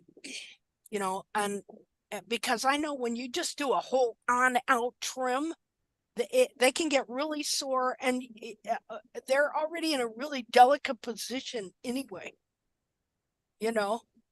And so kind of what this does in these little steps is it just allows them, see, there's all kinds of notches that could be made here, actually. See there? See how that would, you see how those work? Yeah. Yeah. Just a minute. You follow a horn tube, you follow a growth ring and then a horn tubule. I see how that works, you know it? I'm sorry I got to leave, Linda. Okay, dear, I hope you get to feeling better. I will, thank you. Okay, hon, bye-bye. Okay, well, I'll send you this picture. Okay. I understand it. Okay. You're just taking bits and pieces here. I mean, if a person wanted, they could round that off a little bit so it didn't look so chunky or something, but it's not about how it looks. It's about how it works. We already saw from Kathy's horse how well these notches work. It's not compromising the whole foot at once. It's just letting pieces. It's what they do. I mean, I've seen it too, to where they'll bust out all these, and then they could have a toe that was sticking clear out to here. In fact, I got a picture of it somewhere, and the whole back of the foot looks great. But the toe has not broken off yet. But the back of the foot is fabulous. I wish I knew where that picture was that I got of this foot. It's self-trim. Maybe I have it under self-trim and stuff. I'll see if I can find it. Okay. How does nature, how does the anatomy look? Our bodies were made to heal themselves. Okay, we're structured creatures, and our bodies were made to heal themselves. So obviously, it's built into the foot to be able to correct itself. So I think that's what these notches do and teach us, and the progression that they take. Let's see here.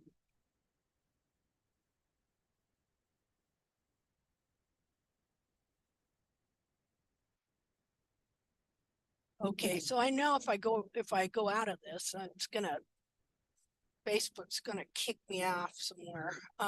Let's see here. So I'm gonna open up another Facebook and send you a picture. People see, the experts be looking at this thinking we're crazy.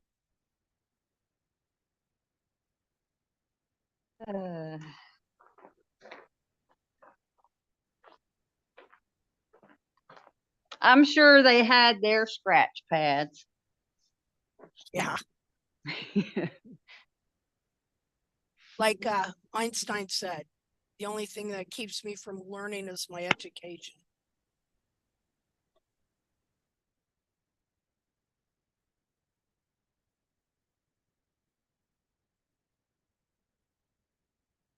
Okay, there, I sent you that picture. And looking at it small, you can see how it would work. I'm looking at it going, yeah, that works. I've seen them break out walls in the quarters to where it just peeled the side of the hoof wall out almost halfway up the hoof, and didn't affect them at all, you know. Okay, so let's see here.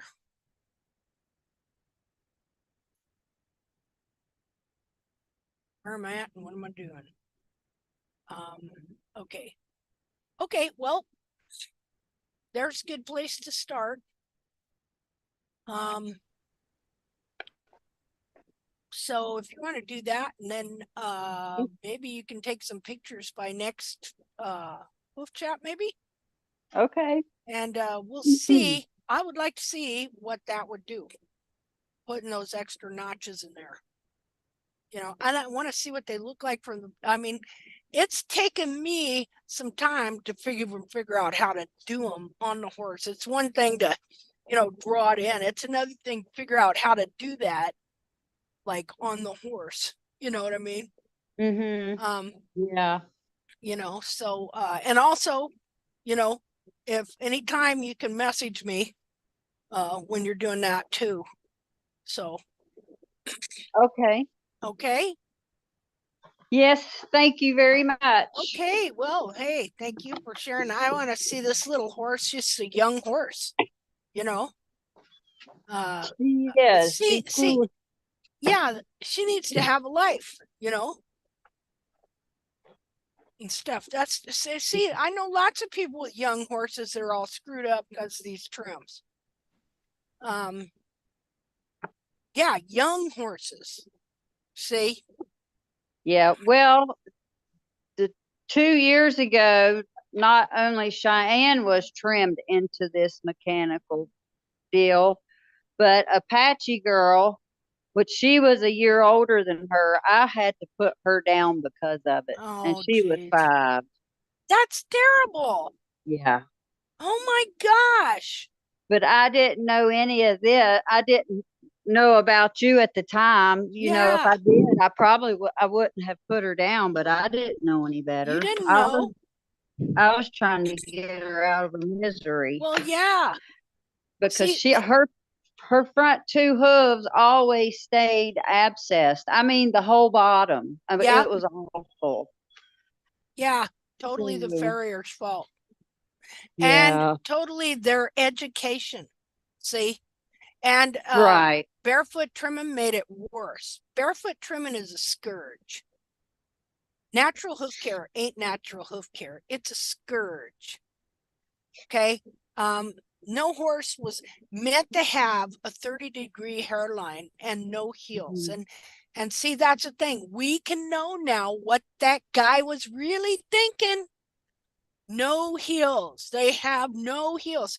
He just didn't want to say. That's why in his book he just said all heel heights were relatively the same. Because if he would have just come in saying no heel, he'd have really been laughed to scorn. See, but he slid in there, you know, with his ridiculous doctrine from wherever it come from in his brain cell, and just the way he had people trimming was he was trimming the heels out of them. So, you know, then that got smoothed into farriery as frog pressure, which was the old doctrine back to the French vet schools.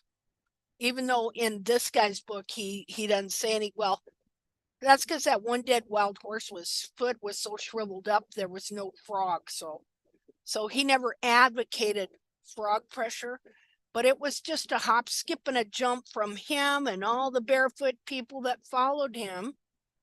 You know, nobody knows that what they believe is a total, complete, and utter lie. They are 100% sure that what they're teaching is the truth. And if the horses are lame, well, then that's because they ate something wrong. They have so indoctrinated themselves into thinking that it is anything but a natural trim. See?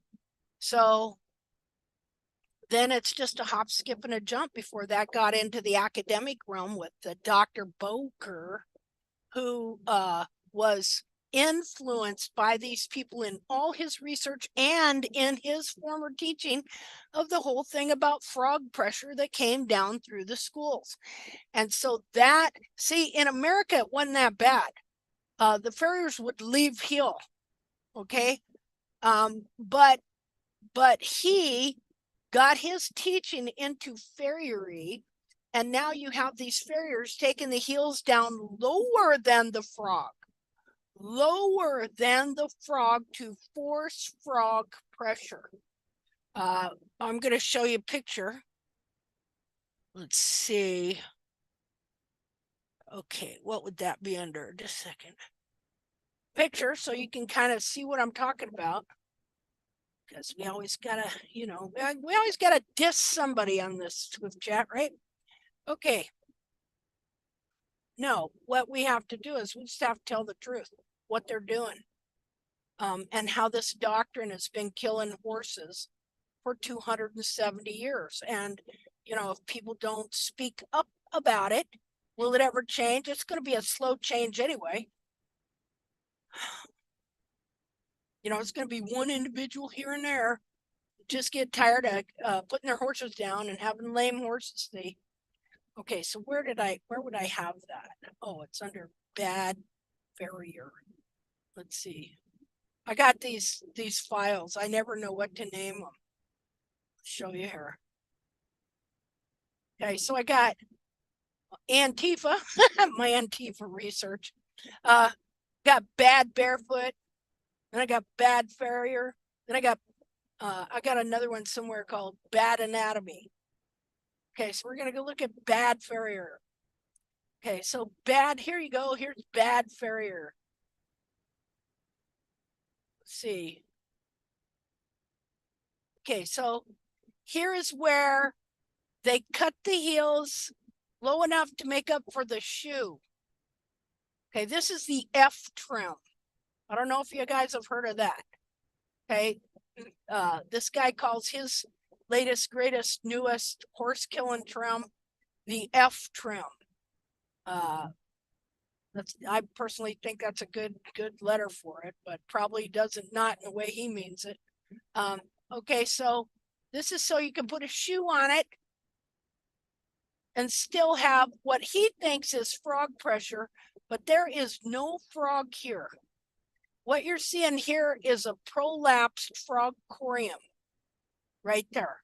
So that's what they do. This is what barefoot trimming has done, has introduced this frog pressure thing full force into America through the natural hoof care movement. The farriers didn't like the barefooters, but then so we get an academic to be a go-between. Say, oh, it's science now. And so this is what you got here, where they're trimming the heels below. This is just a pooched out frog corium. There is no frog here, but this guy can't even see it. All right. And so in this guy with the F trim, you have a farrier, and you have all the worst of farriery and all the worst of barefoot rolled into one, with a master being a master at marketing. Okay, so you have these groups and these different people coming on who are master marketers of themselves. And they all go back to Jamie Jackson's one dead wild horse rear foot that wore its heels out, that died in a government roundup, and then the feet were given to Jamie Jackson. And then that's what he patterned all his anatomy, all of his trimming, all of his everything on. One dead wild horse that wore its feet out. It's in every single one of his books. Okay, so this minute here. And so that's an image that gets put in people's head. 30-degree hairline. Make sure the frog is on the ground because they're told that the frog on the ground is going to pump blood into the foot and build the foot up. And so they assume that because they think the back of the foot here is getting bigger. What's happening is, no, the capsule's getting smaller and squeezing the back of the foot up like that. That's what's happening. It's not building or developing the back of the foot. So let's see here. How do I get out of here? Okay, so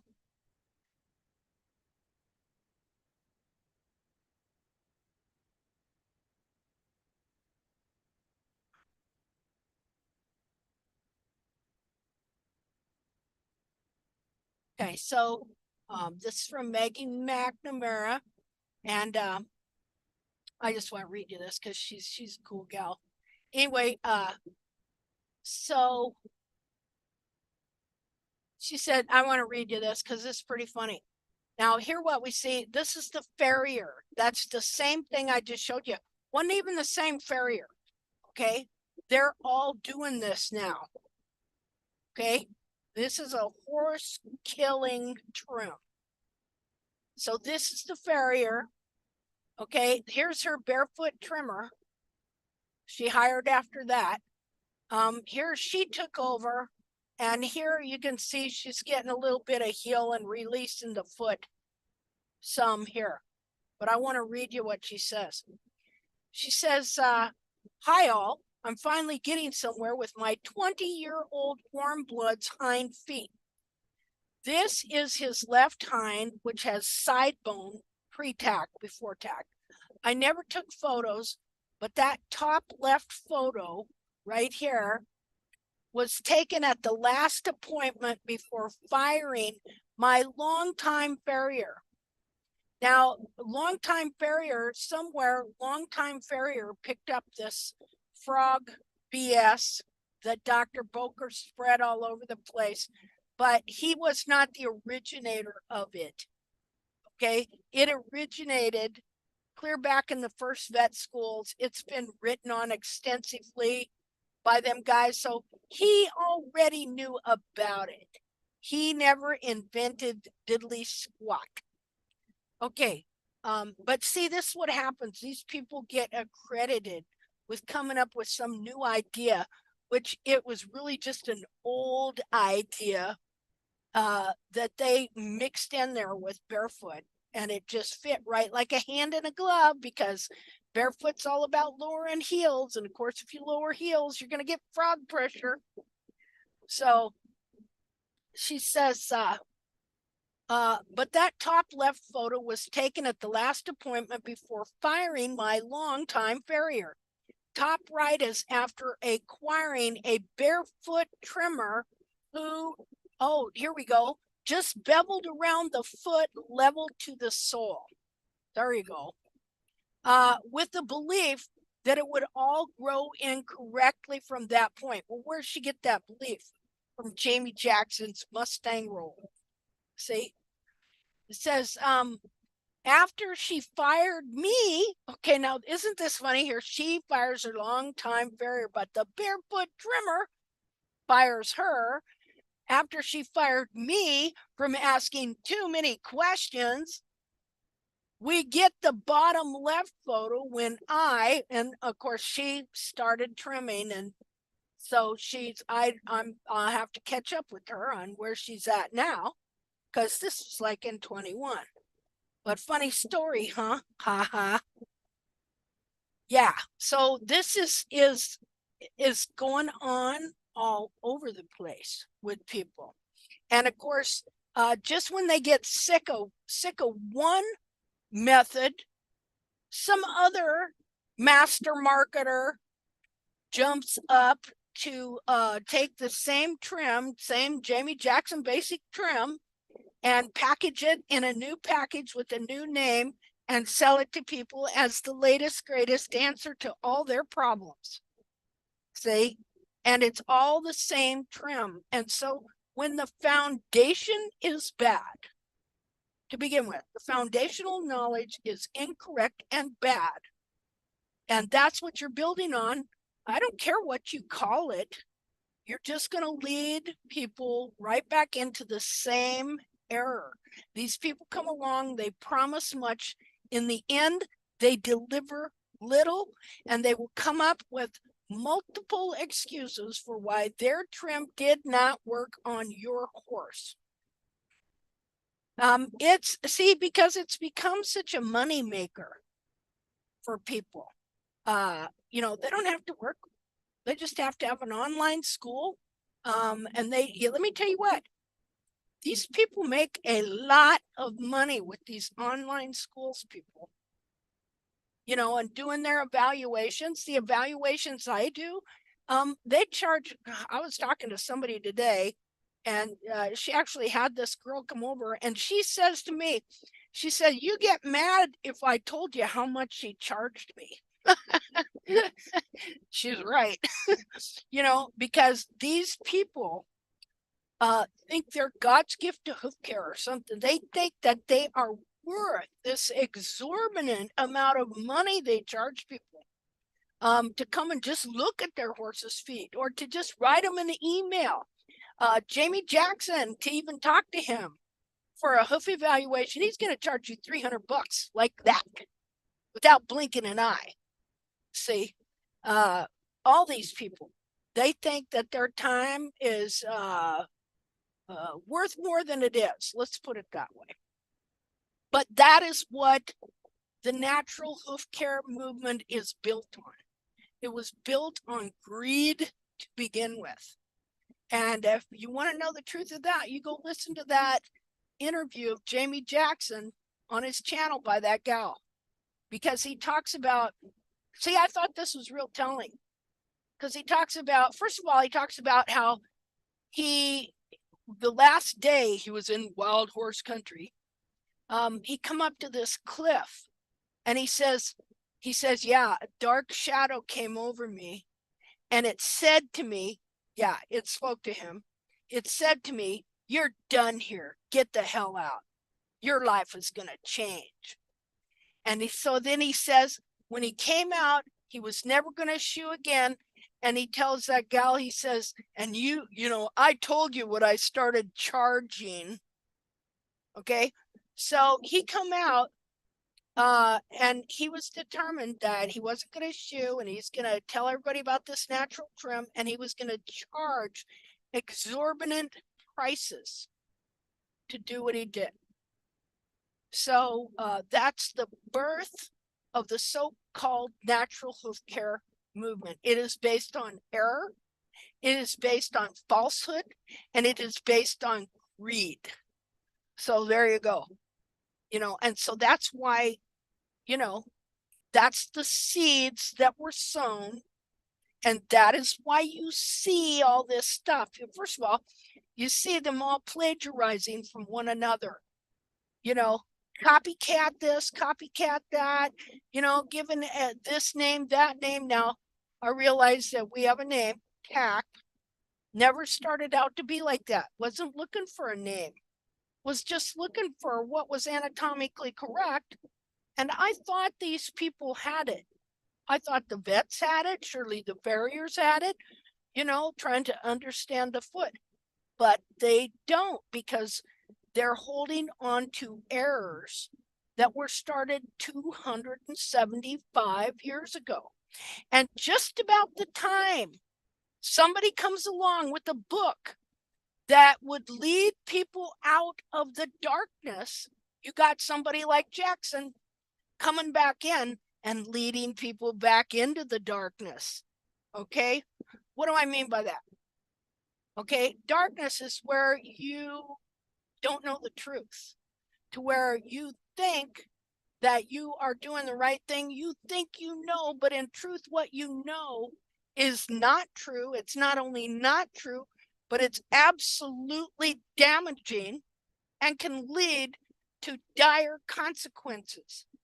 That's what I mean by darkness.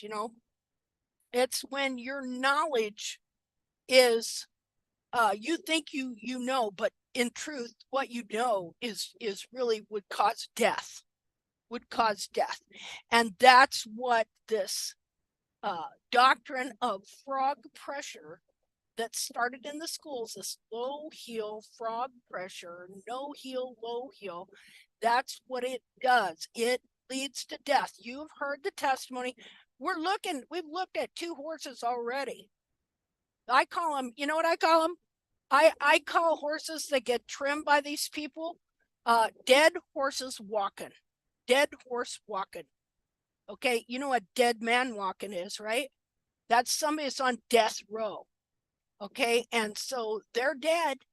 Their time, they're going to be executed. It's just a matter of time.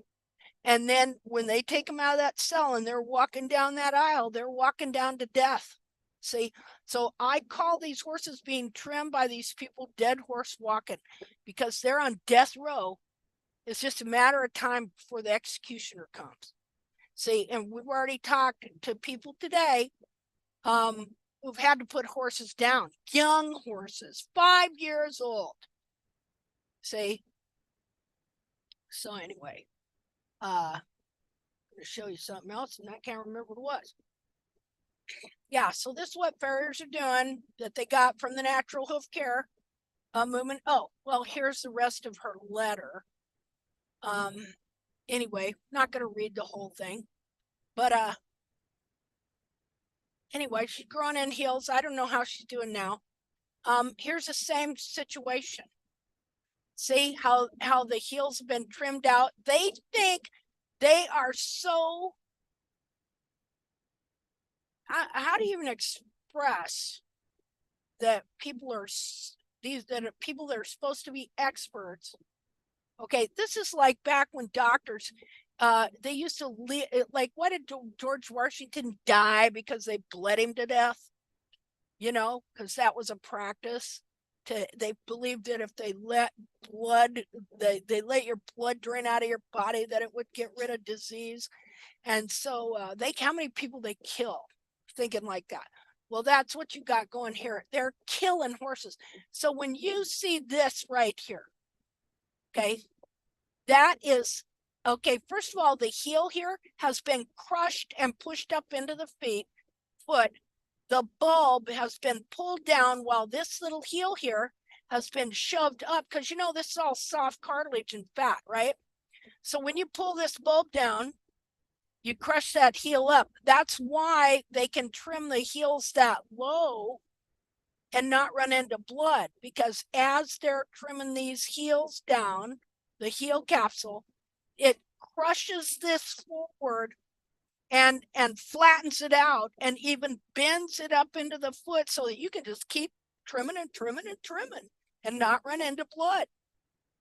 And so then it takes this frog corium here. Okay, you see this right here, this little area right here, that's what you got here. And this is the periopal rope. I mean, the periopal, this is a periopal skin that's been pulled under the foot right here.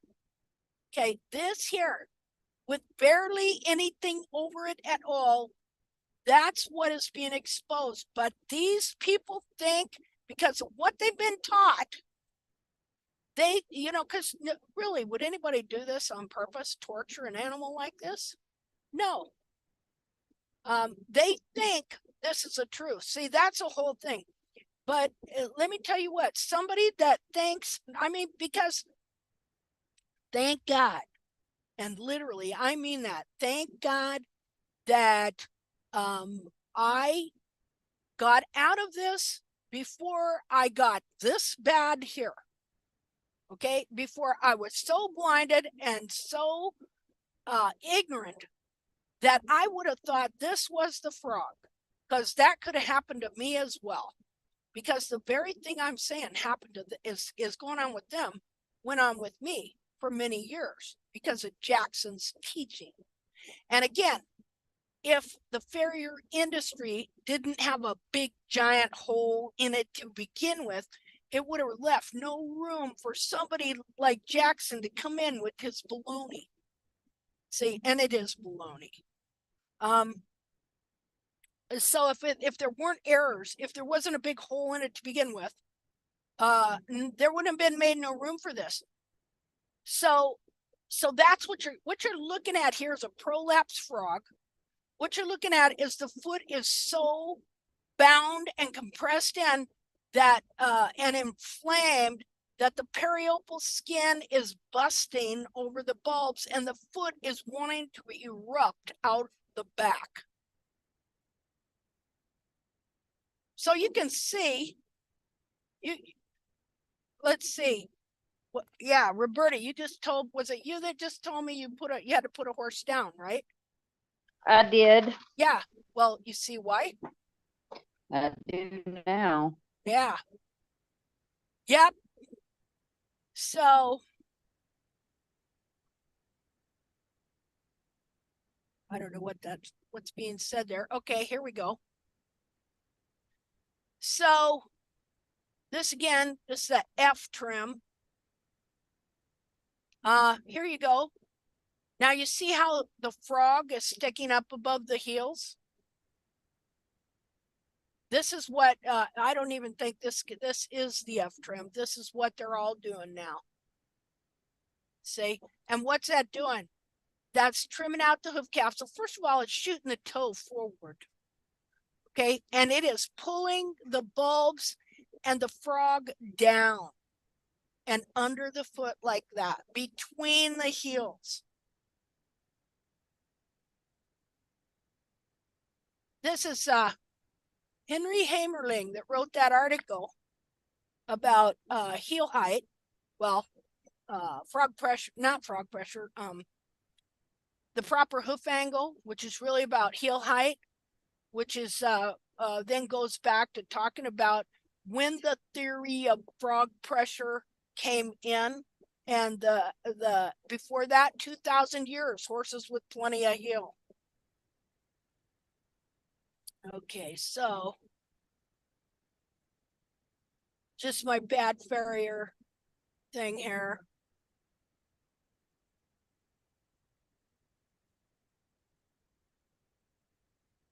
Yeah, I don't think so. Anyway, so all right, so we're gonna look at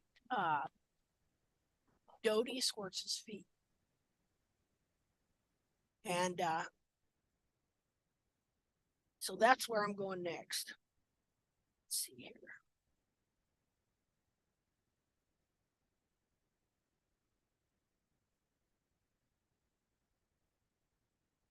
See, now I'd like to show you something interesting. Something interesting first before we go to Dodie's horse's feet here.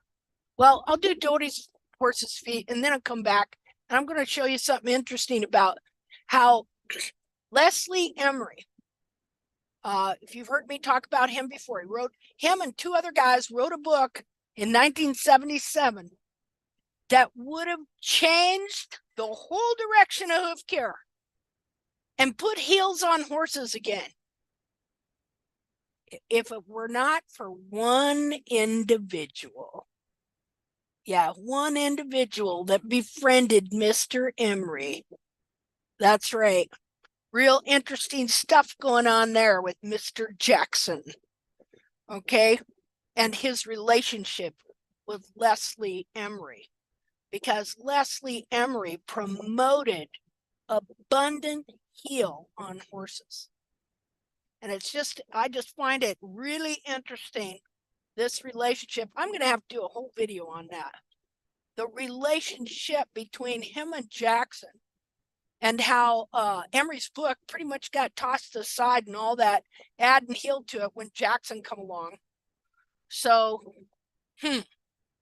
interesting.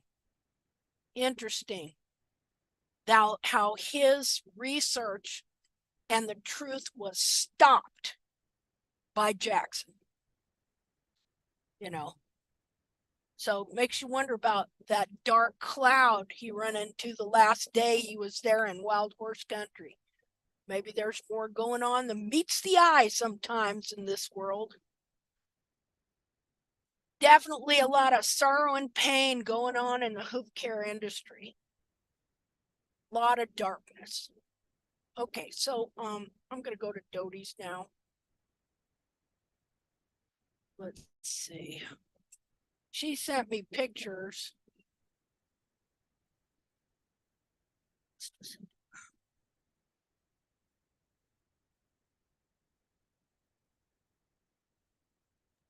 I'm here, Linda, Okay, hello, I'm getting your pictures up. trying to get the Zoom back. And I don't know how to do it. Oh, well, maybe you should just like. Oh, I got it. Oh, did you get it? Okay. Uh, Okay. Hmm. Yeah.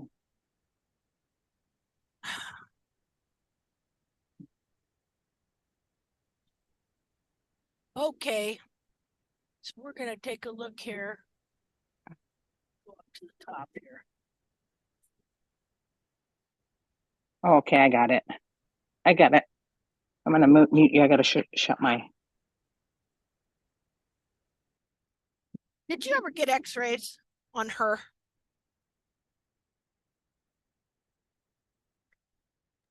Did I? Yeah. Yeah, sometime a few years ago. Was that before or after that one gal trimmed her?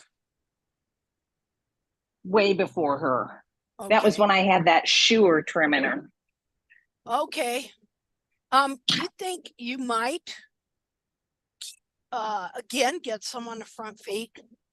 Yeah, I may have to because she's been trimmed now 4 weeks, Mm-hmm. and she, without her boots on, she is very lame. Yeah. With her boots on, she's happy. Yeah. Okay. Well, I'd like to see, because we could compare then and now and see if there's been any damage to the toe of the coffin bone and what's going on. Oh, okay. Okay. Okay, so we're Whoops. oops, that's not a hoof. No, that was my husband's back. Yeah. Okay. Well, the first thing we see here is let me do an annotate. The first thing we see here is that the toes are the toe quarters are the wrong shape. And Right. so that means that this wall, because we just looked at this from the side, this wall is growing way forward and holding this toe quarter out so that this area of the hoof wall here is not adhering up, is not connected and has a tight connection up to the side of the toe of the internal foot. It's being pushed away, and it would also push because this is pushed out of shape, it would also push the wall here out of shape. You can kind of see, are you? Okay, good night. Okay, so I want you to look at the shape of this just a minute here. So, got to remember that, here, I'm going to draw here.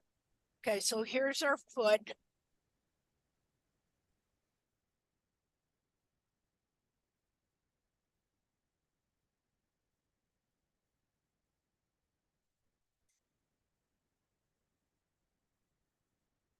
Really, I need I'm bad there. That's not, okay. What I want to do is show the basic idea here, that in the center of the toe is your longest torn tubules.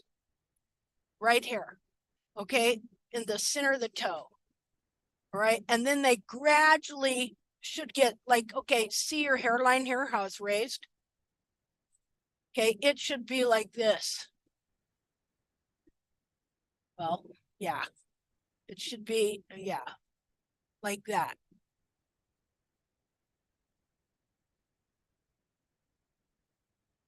And so what this is telling us here, first of all, is that what happens is when a part of the hoof wall is left too long, okay, it will gradually jam up like this and raise the hairline.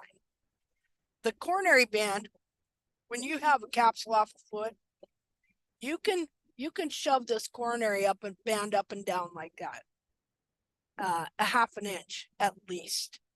Okay, so like if the shape of the toe does not get trimmed correctly, and the fact is that few people, few farriers, few anybody know how to trim the toe quarters so that they are shaped to the foot. Okay, because look, here's the shape of your foot.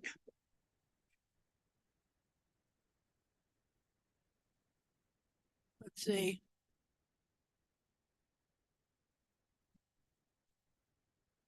Okay, see this area here between there and there? It's really hard to glom on to how to trim that and shape it so that your foot is shaped correctly. Because what happens is this wall, just a minute here, this wall here, okay, since it grows down and forward, if you leave it a little long here, right there, well, then it's going to start, I mean, the foot itself is always the same shape, but what'll happen is,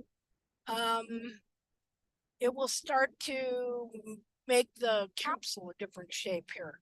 Like a normal wall, you would want it to follow the shape of the foot. There. But what'll happen is, because you left this little long, okay, first thing it's going to do, it'll start to jam up. Now, I want you to look at, like it's more on this side than on this side. I want you to look at the growth rings that come around here. They come around here, but here they go up like that. See that? They're supposed to continue just going down like this, but they don't because these are raised up here. That's because this was left long a little teeny tiny bit at a time. Eventually it jammed up here, it raised the hairline, but it also flared out from the wall, like so. Now, the growth ring that should be, you see the shape of the coronary bands like this. So the growth ring should all be like this. Okay. But here, the growth ring goes like that. Because this side of the toe right here was left just a little bit long over many trims. And so now it's not shaped to, like this wall doesn't adhere nicely to the shape of the foot anymore. Okay, instead, this wall has flared out like this. See, this is where you're going to get your round toe, and it probably pushed the toe wall forward too. And so it's no longer shaped like the foot. So this is hoof distortion. And so let me undo all this.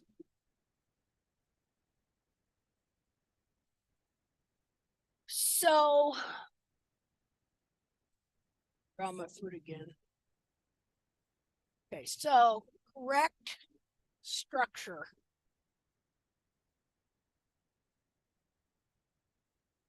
Correct structure is longest horn tubule is here. And then they gradually, if this was right, they would gradually recede in length. See? Like so. Going all the way back to the heel back here. So longest in the center of the toe, and then they just gradually recede in length, and they have to be in parallel alignment.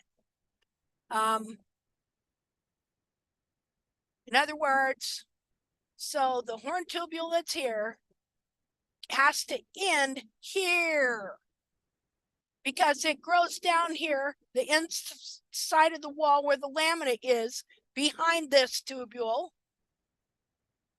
Okay, it's connected to the wall and it grows down to here and it joins with the sole in that spot, no other spot. And then they grow connected down to the ground together. And then the sole exfoliates, but the wall can keep growing beyond the sole, and that's what you cut off. And so if this horn tubule here does not grow right down here, connect with the sole right here and grow down to the ground together, if instead the heels have been lowered or for some reason just the farrier hasn't paid attention to the quarters and what's going on there, and somehow this horn tubule is up here, then it's sure not growing down and connected with the sole right here. It's pushed forward over to here. Well, it's not like somebody else wasn't living here, right? So this guy that's all living here, he gets pushed forward. And the guy in front of him, well, that guy, he gets pushed forward. Finally, we're going to just push that toe forward too, so that it is no longer correctly connected to the internal foot. And so, well, this would be sore. And see, whenever you see a foot like this and you see periopal like this, you know that you have disconnection, because it really affects the periopal layer on the outside of the foot. And you always know that there is inflammation internally. If these horn tubules are not lined up perfectly, then it's tearing something in the foot.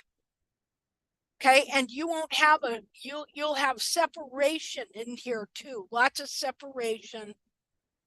Okay, so if we're ever gonna correct anything, we got to know what's going on and what's wrong to begin with. And trimming the heels down to try and get a 30-degree hairline, what they want here. Okay, first of all, reduces the size of the hoof capsule and takes all this anatomy here and shoves it in there.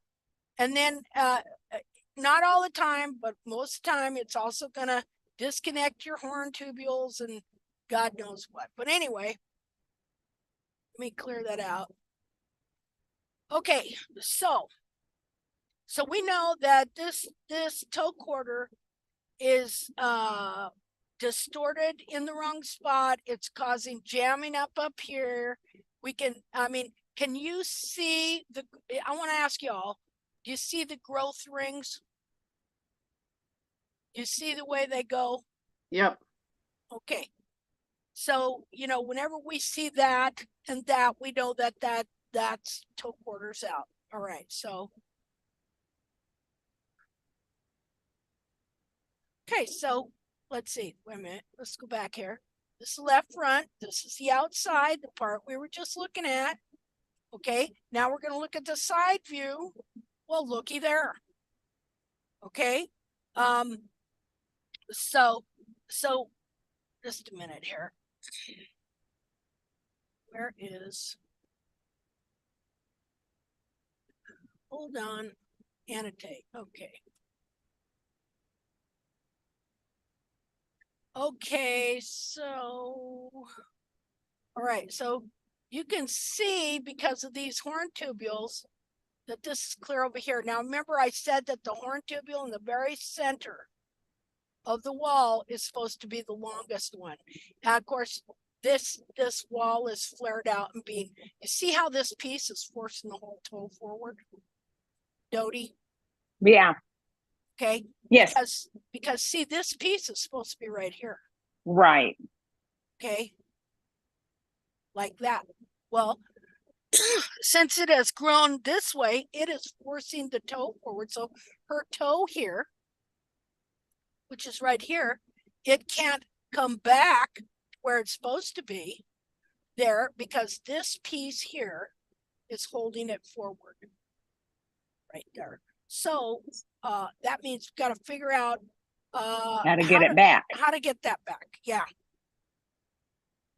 Let's see here.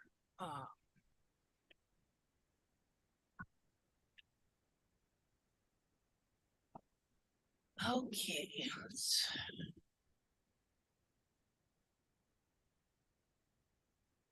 I keep wanting to look at your husband's back there, I guess.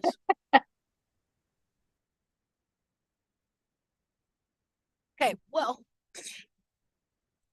so what this is going to entail, we're going to look at a sole view, is probably taking some of this down at a bevel or at a notch here to let it start to pull back. Of course, that's where it is right there. But we know we can't see when we look at this. Okay, I can't see this part. This part is distorted. This part's helping it. I don't know if this is pulling that forward or this is pushing that forward, but it's all in this area right here. And I think if we could get this working right, that would really increase her comfort, because the foot is going to come, first of all, this area of foot's going to adhere to the sole where it's supposed to be. So, did you get sole views? Did I get wet? Sole view. What's that? Oh, looking down at the sole with the foot picked up. Yes, those are on the pictures before these. Okay. Okay, so you always want to read these all the time. See, so this little area here is being, look at, you see how it's raised right there? Yep.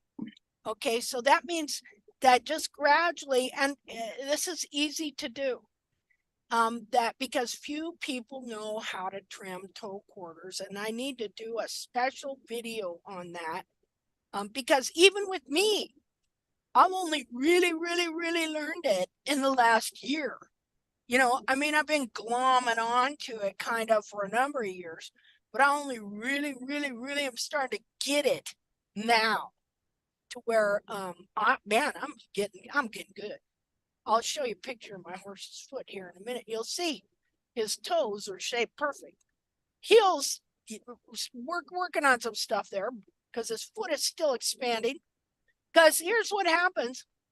Their feet get bound up, and you don't realize how much. And I'm only now really understanding the fullness of just how big the back of that foot is and just how bound up and rounded in those bulbs get.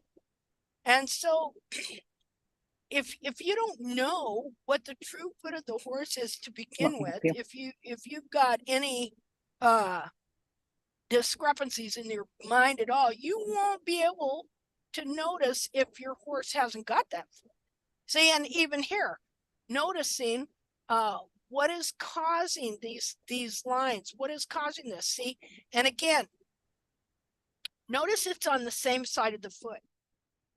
See, that's because when the trimmer trims, they tend to leave that part just a little bit higher each time. Okay. And of course, they can sight down the foot and it may look level, but see, it's already jammed clear up to here. So as soon as they're done trimming that foot, any bevel they may have put on it, it immediately is going to go out within the next day or two, and it's still too long and too high. So any growth it gets, it's going to push it back up this way. Okay.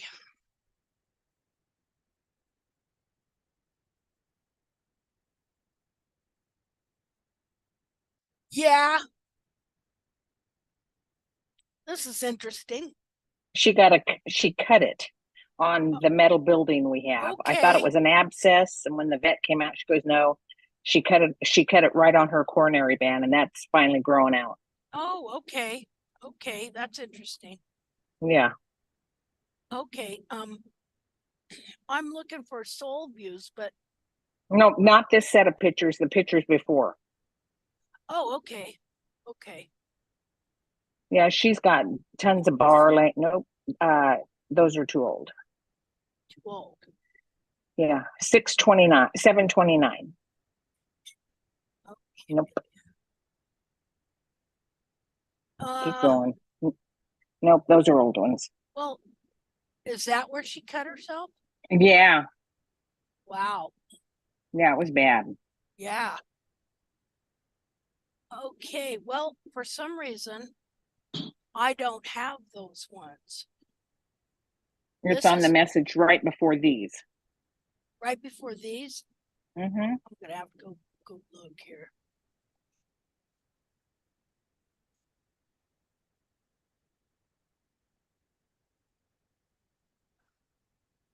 Oh, go back past the back.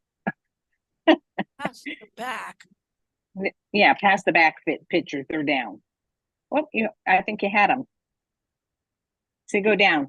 Those are it right there. Nope, nope. Nope. Go I down don't some have more. them. I Yeah, can't. you do. I'm down as far as I can go. Oh, Yeah. let me see if I this can is- send them to you again. Oops. Okay. Let me see. Hold on.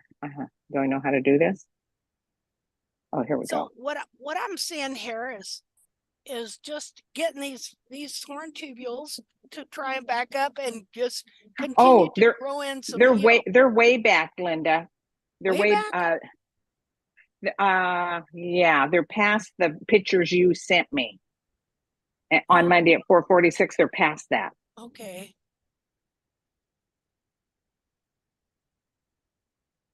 Oh, Yeah, there they are. like, You got them. okay.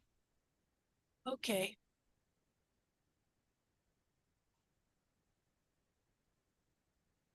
Okay. Okay. So need to keep growing heel in because these are not the real heel you're gonna want. So I shouldn't touch them at all. Probably not, you Okay. know.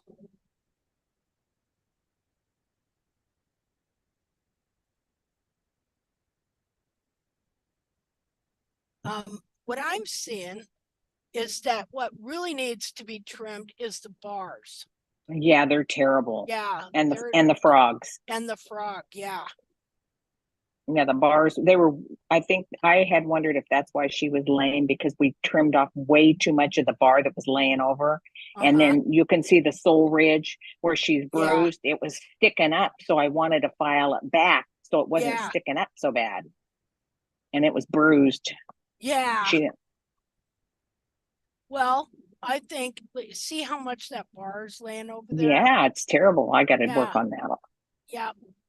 And it wouldn't hurt to soak her feet too. Yeah. To really And can trim this frog down and to soak her feet. And can I bevel her walls back to the white line over there on that? I wouldn't at this time. Okay, just that do the. is not that much leverage right here. Okay. Okay, for now, I would just try and really clean up these bars and along, just try and clean up some of this sole and bar and frog. Okay. Okay, because what I see is more the back of the foot is still bound up. Okay. Clean up the central sulcus and the frog and the bars. Yeah. Now, I would do that first, and then come in and start just beveling the toe quarters. Okay, because see how it's jammed up here. I would just bevel them so that you're going to gradually let this wall excise itself down. Okay.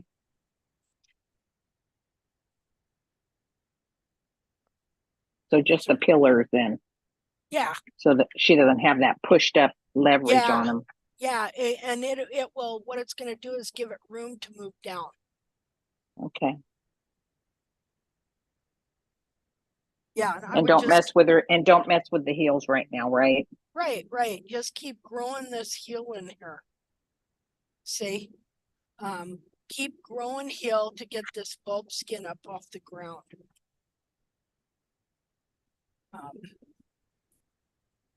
Yeah, this is the rears. So just keep trimming, really trimming up the frogs. Really, I mean, getting down to fresh, good frog and really trimming up these bars and cleaning up the sole. Okay. And then, Like this, look at there, that looks like it's a little high, doesn't it? Yes. Right there. So just kind of leveling that down some and beveling the toe quarters. Okay. But the main thing is cleaning up your bars, your sole, and the frog. Because it has to keep renewing itself. See, and because it's not, that's why your hooves look so dry and almost deadish. And Yeah, look they at look how terrible. look at how much that's pushed up there. See, definitely your toe quarters are causing a lot of the problems that you see. That's a dark So, picture. Sorry. oh, it's okay. It's good. Yeah, just got to keep growing heel here, trimming up the frogs, keeping the frogs growing and moving.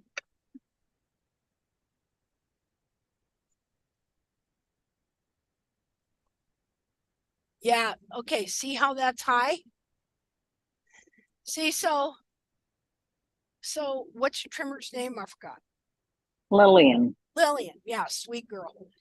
Okay, so Lillian has a habit of either not beveling the inside as much or leaving a little high. It's just has to do with her eyes and Yeah, I'm things gonna like be that. talking to her about it next time she happens to show up.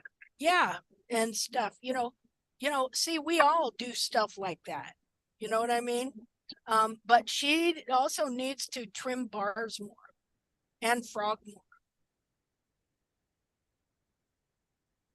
See, a lot of times just people kind of get into tack, but they don't really learn all that they need to know.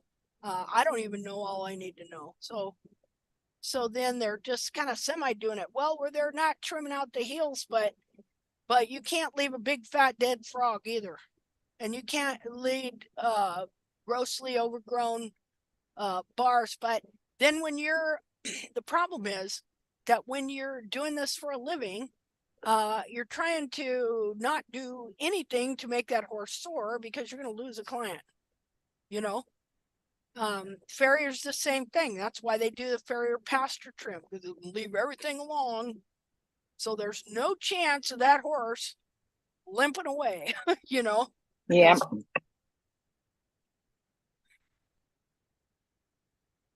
I was going to, Okay. once I trim the bars, do you think it'd be a good idea to just go ahead and cast her for a month or so? And because I'm putting boots on her every day. I leave them on 3 days, and then I take them off like a day, and then I put them on for 3 days, and then I take them off. Well, why don't we wait for a couple weeks and let's try and bevel these. Just bevel these over to the white line, these pillars. Okay. At a light bevel from the bottom, to try and give this a chance to move down and come reconnected to the foot, and see if her comfort level change. Okay. Because in order to do this, you have to bevel it, okay, and then wait a couple days, come and look, and ideally it shall look like the bevel is gone.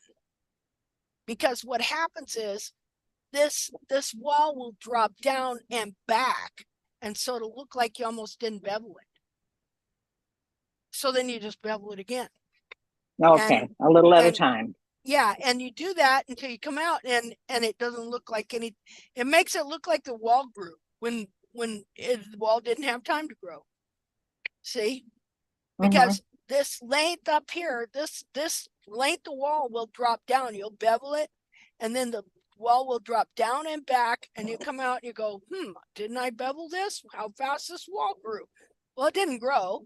It's just that you have excess wall jammed up into the capsule that was able to move down. See?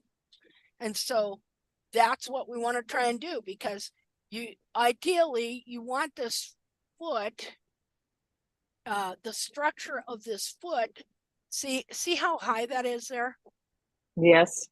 Okay, so this is supposed to be like this. that would be the true shape of the foot. Like this.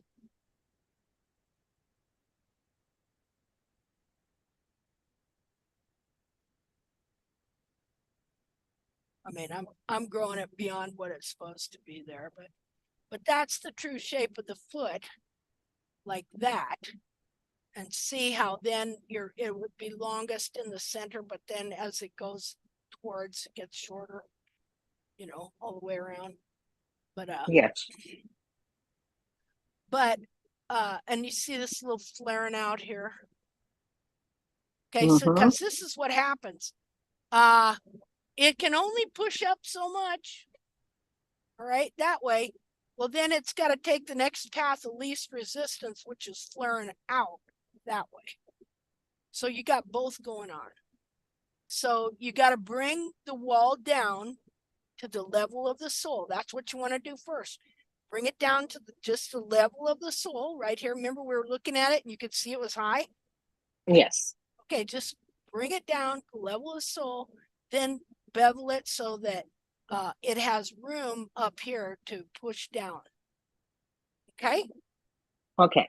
Okay, and so what we're looking for, just a minute here. What we're looking for ultimately is, okay, you see these growth rings?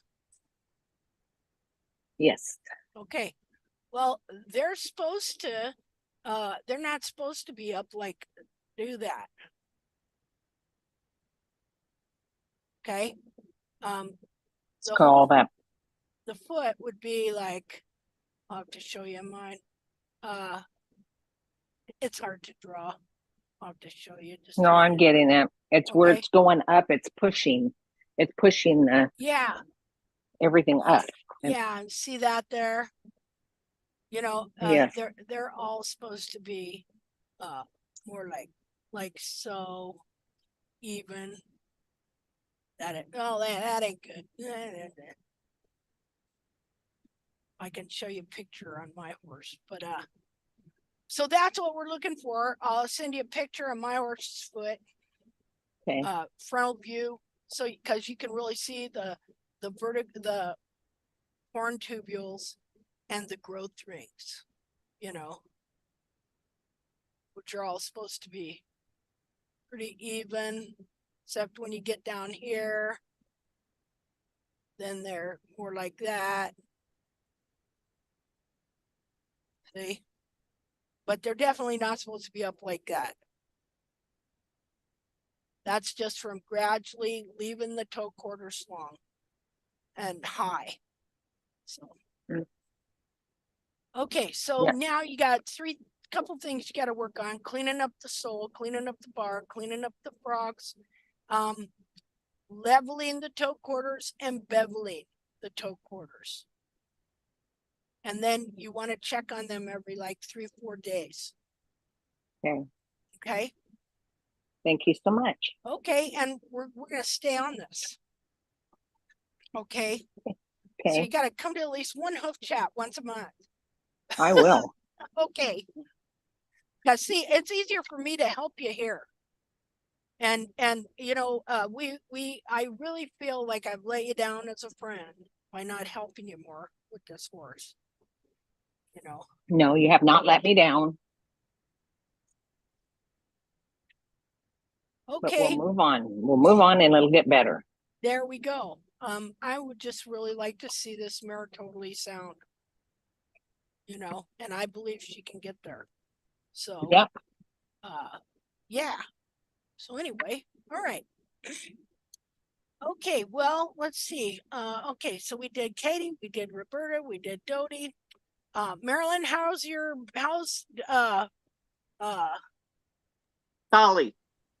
Dolly doing? I put shoes on her a week ago yesterday, the glue ons, and she's more comfortable. Okay, good for her. But it's interesting. Everybody at your barn happy, didn't it? Yeah. Yeah. It's interesting looking back at the pictures, you know, we're just talking about beveling and, you know, how the hoof would come down. And I was looking back at pictures I had done before I beveled, before I put the shoes on. And I don't see that they really came down much. Yeah, I don't know. Sometimes it does and sometimes it doesn't. I wouldn't know unless I looked. I know that that has worked for me. And so I don't know what to tell you there. Well, the only thing I can think of is that I didn't bevel far enough back toward the heel. It is just more on the center of the quarter and then toward the front. Could be, because maybe it needed more room somewhere else. That's what I think. But Yeah. in the meantime, she's got the glue-on shoes, and it's interesting looking at your post, the video today with Valor's hoof thing where the heel quarter broke off. Yeah. And Dolly's heel was breaking off on the left lateral, but now with the glue-on shoes, the tab at the very back is holding that in place. Huh. So that Okay. I don't think is going to break off unless when I take the shoes off for reset, it might come off with the shoes. I don't know. But I'm hoping that the heel growing in above is going to grow down straight. Yeah, that'd be great. So yeah, it's interesting, but yeah, she's got shoes on. Well, And she's more comfortable. good. Then, and that's the main thing, to try and keep them comfortable. I mean, this is such a pain. Us having to go through this, been so nice just to be able to hire somebody to No take care kidding. of our horses' feet. I mean, I love knowing y'all, don't get me wrong. you know, you know, Life was so simple and I didn't know anything and you just called a farrier. yeah. So I want to show you something in Leslie Emery's book before we end here. Let's see. Okay, so if you read Jamie Jackson's book, The Natural Horse, he talks about how he became a farrier, how he had horses, he hired a farrier, and then he got to thinking, oh heck, I could do that. So he had a couple guys kind of teach him. And so then he thought, heck, I could probably make some money doing this. So then he started shoeing horses for other people. This is in the 70s. And then a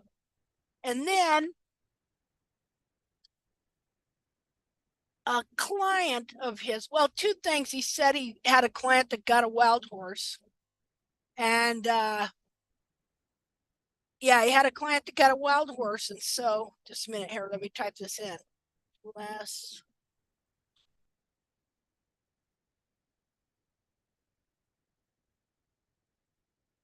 see here. Okay, now that just figures. Must be spelling it wrong. I spell Leslie.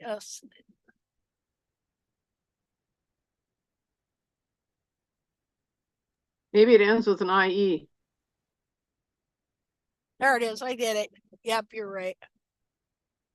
Okay, so in order to get this book, so you can get all kinds of free books here where the copyrights are done up.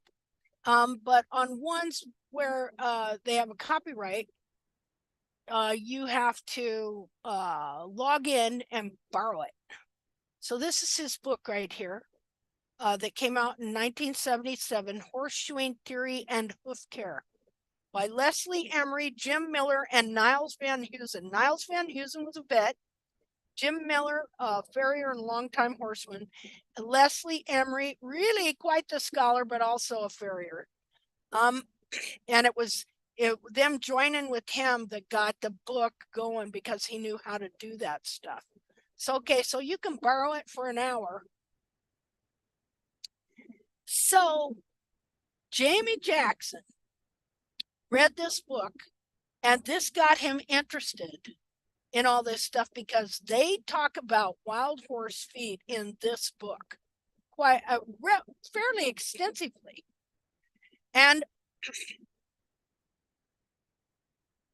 so he made friends with this guy.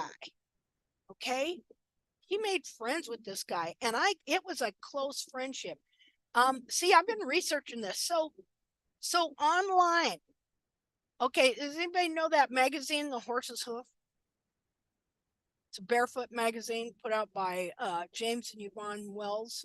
No, haven't heard of it. Okay, well, among barefooters, it's very well known. So they follow the Strasser method. And of course, Jackson and Strasser, who was a German vet, they were, joined at the hip when all this was first going back in the early 90s. And so Strasser's trim has been known to kill horses. And she even says it can, they've been indicted and prosecuted a couple times over there in Europe over her trim.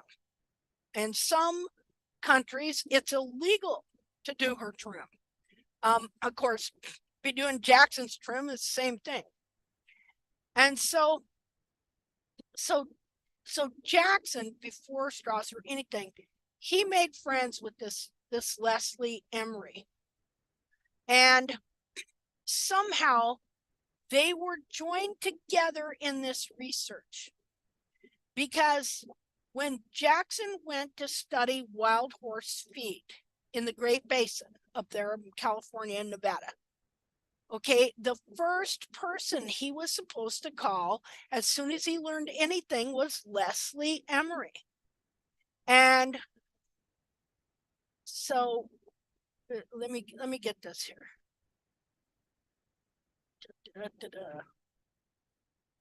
Let's see. Oh, am I sharing right deal here? I see a hoof. Oh, wait a minute. I see a book. Okay, now I see a book. Okay, there you go. Let's see. Okay, well, this stupid thing is so slow. Just a second. I'll try and get it on something else on here.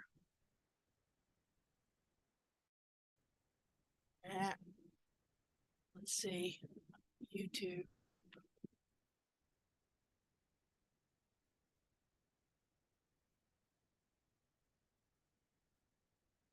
Powers that be don't want me in there.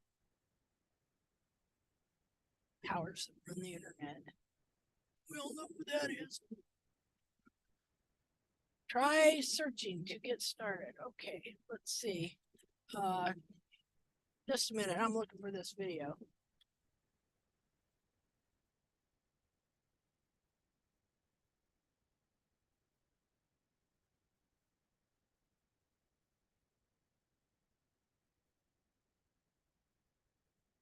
Okay. Okay, so let me get this video started here. Okay, hold on. Okay, hold on here. New share.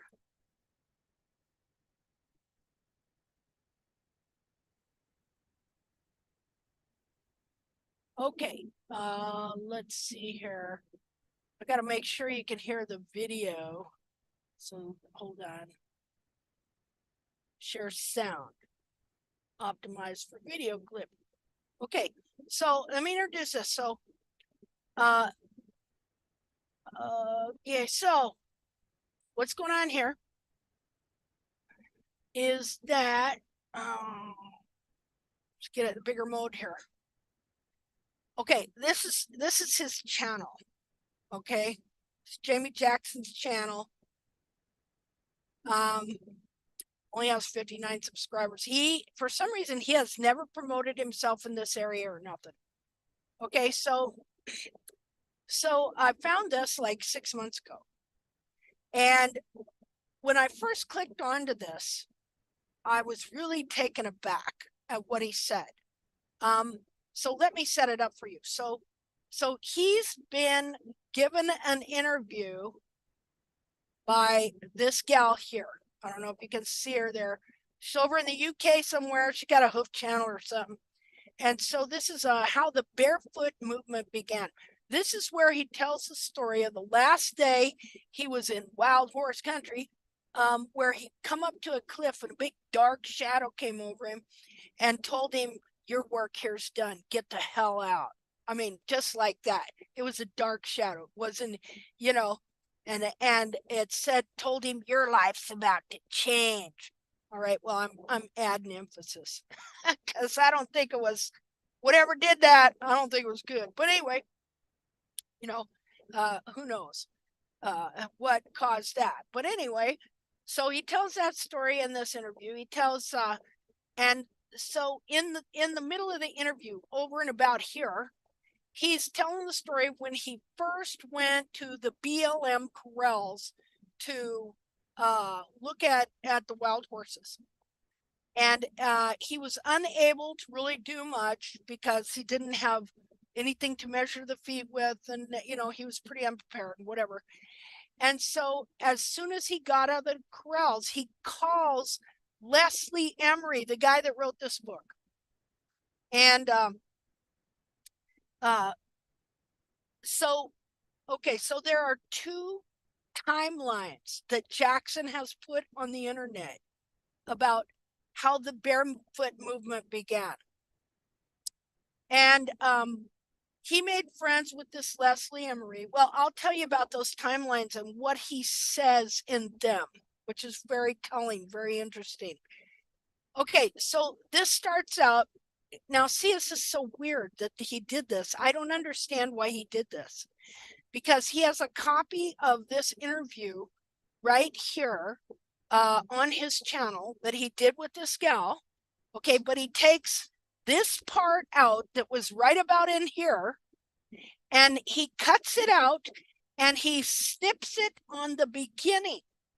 He snips it and puts it at the beginning. And then after he does that, then he starts the actual interview. Okay, so it was just weird. So okay, so I'm going to play this. I've played it before, but I'm going to play it again. I said, they got no heels. At that, I didn't understand exactly how the heels were conformed, but flat as a pancake.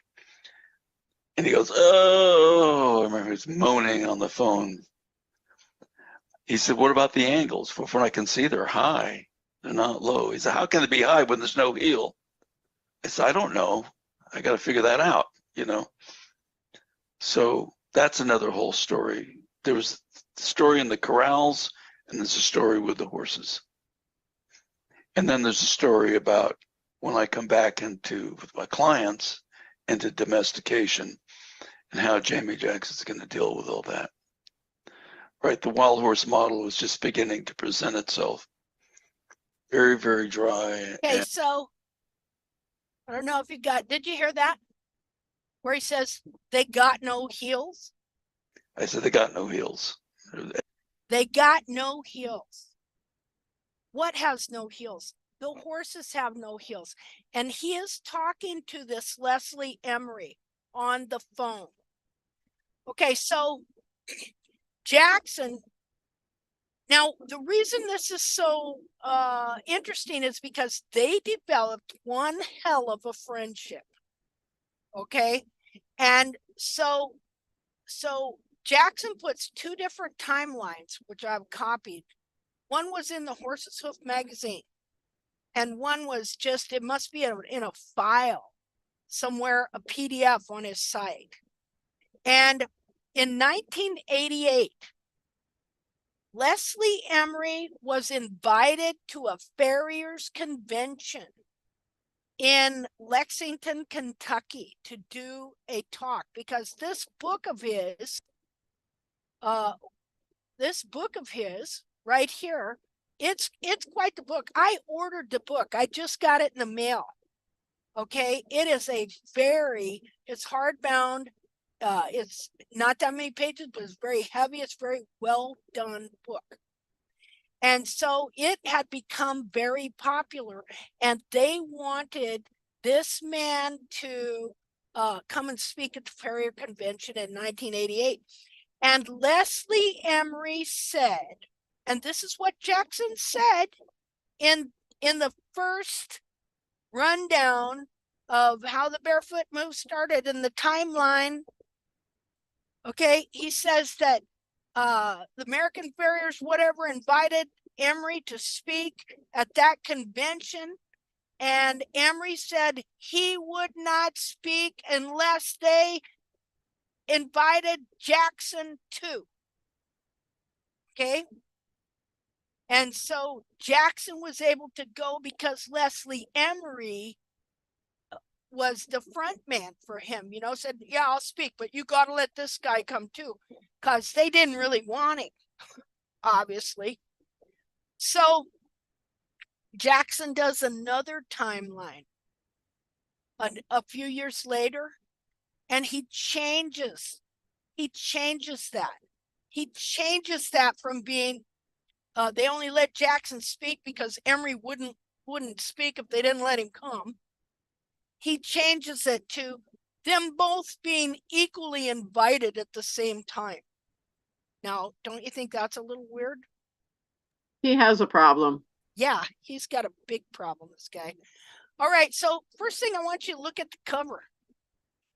Okay, I'm going to do a little annotate here. You need a new share, Linda. Oh, sorry. Let's see. New share. Okay. Okay, so here's the cover. I didn't notice till I was looking in the back, and I looked at a foot, and then I looked at this. There's no cover. There All I isn't? have is a gray screen. There we go. Oh, okay. Okay, let me do an annotate here. Let's say, do it in red so you can really see it. Okay, I want you to look at this foot.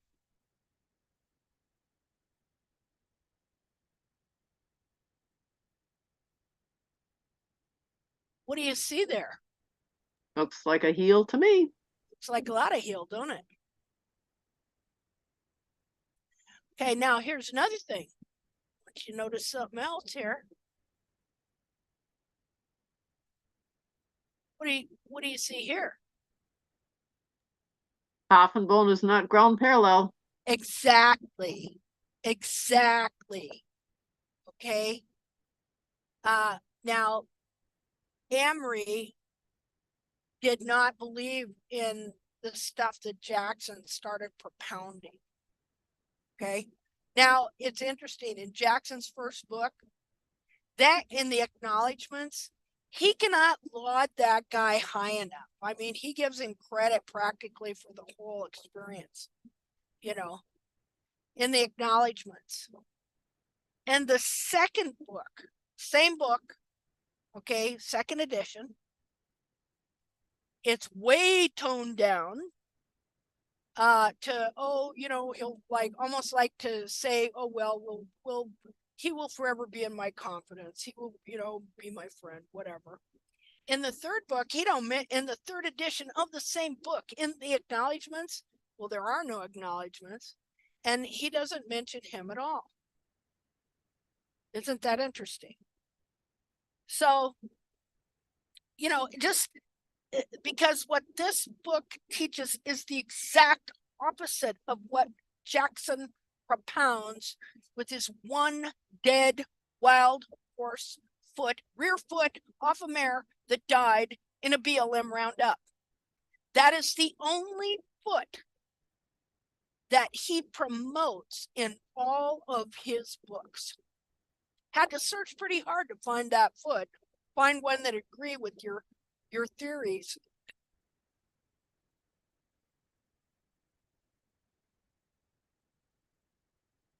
Okay, so I just want to show you in the back here. Okay, now on 167, of course, he has, let's see.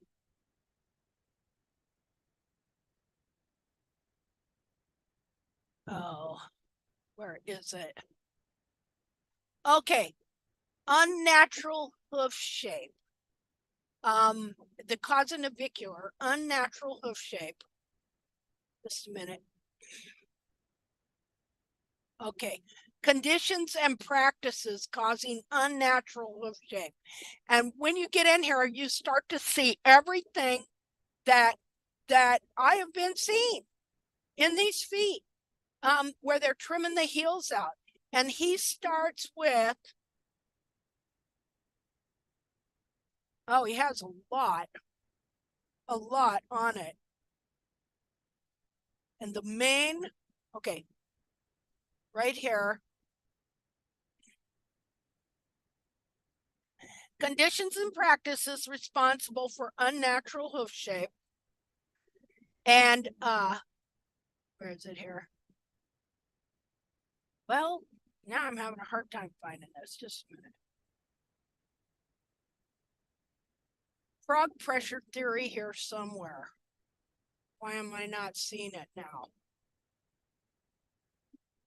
Oh, just see, it was right here. Just a minute. Let me go back here.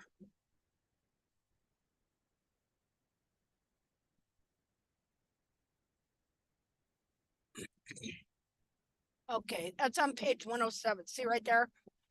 Frog pressure theory.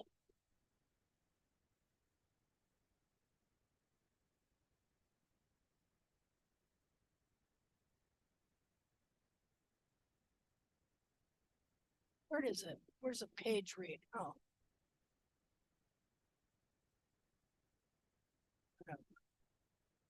Oh, it's here somewhere. Gosh, dang it. Okay, right there. Frog pressure theories. Of the theories and practices that directly encourage an unnatural shape of hoof, the major one is frog pressure theory. Why is that? Because it's lowering the heels, lowering the heels, lowering the heels. That's what it's all about. All right, so he writes extensively on it. So there's all of this. Say all of this about the frog and frog pressure theory and what it does. See, like right here, he's showing, you know how I showed you how those farriers are trimming down the heels so that the frog is below the heel? Look here. See, this is how the foot, the bulbs, the frog brim gets prolapsed and pulled down. Right here, he's showing the same thing. Now, I don't know if he knew this part, but when we look at this foot, what do we see? We see the bulbs that have been, first of all, contracted heel, but the bulbs have been spooled in to this foot. Yeah, all of this is on frog pressure theory. All of this right here. That many pages on it, isn't it? Isn't that something? And so now let's look at, if we get back here, we're going to see some pictures of what he thought was a well-shod foot. Let's see here. Look at that. You see some heel there?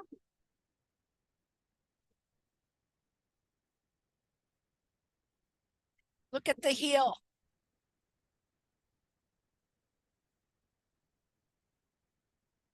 It's a nice looking foot. Yeah, it is. Heels. This guy believed in heels with the frog up off the ground. You know, so this book was good enough to have changed a lot of that belief in the farrier industry. Were it not for Mr. Jamie Jackson. Isn't that interesting? It's sad. Yeah, it's pathetic. And the most pathetic part is, isn't that interesting? He's got a dark shadow over him telling him that his life's going to change and that he is the one to reintroduce and firmly establish something that already been killing horses and torturing and maiming them for 270 years. See, what happens is mankind, and this happens in a lot of areas, just when they're coming out of the darkness, some Yahoo comes along and leads them right back in. Happens all the time. See, back into error, back into destruction, back into death, back into lies and wrong conclusions. And you know, I'm just waiting for doctors to think they don't have to wash their hands anymore after they handle cadavers, and they can just go deliver a baby. Why not? That'd work just as good as some of the other stuff they're trying to do to kill us all off. Why not? See, anytime man makes an advancement, some jerk comes along and takes us back into the dark ages. See? So anyway, I just thought that was interesting how that all happened. So wonderful book, wonderful guy. He's probably dead by now, but Leslie Emery supported him the whole way. And then something happened where, because of Jackson's ideas and stuff, they just became not friends. Not as close. Something went on, All right. Well, anyway, there's a moment in history. Your moment in hoof care history. Woohoo. Okay, well, that's all we're going to do today. Anybody got anything they want to say? Thanks, Linda. Definitely. Thank you. You're welcome, guys. Thanks a bunch. Okay, you all take care. You too. Okay, bye-bye. Bye. Bye-bye.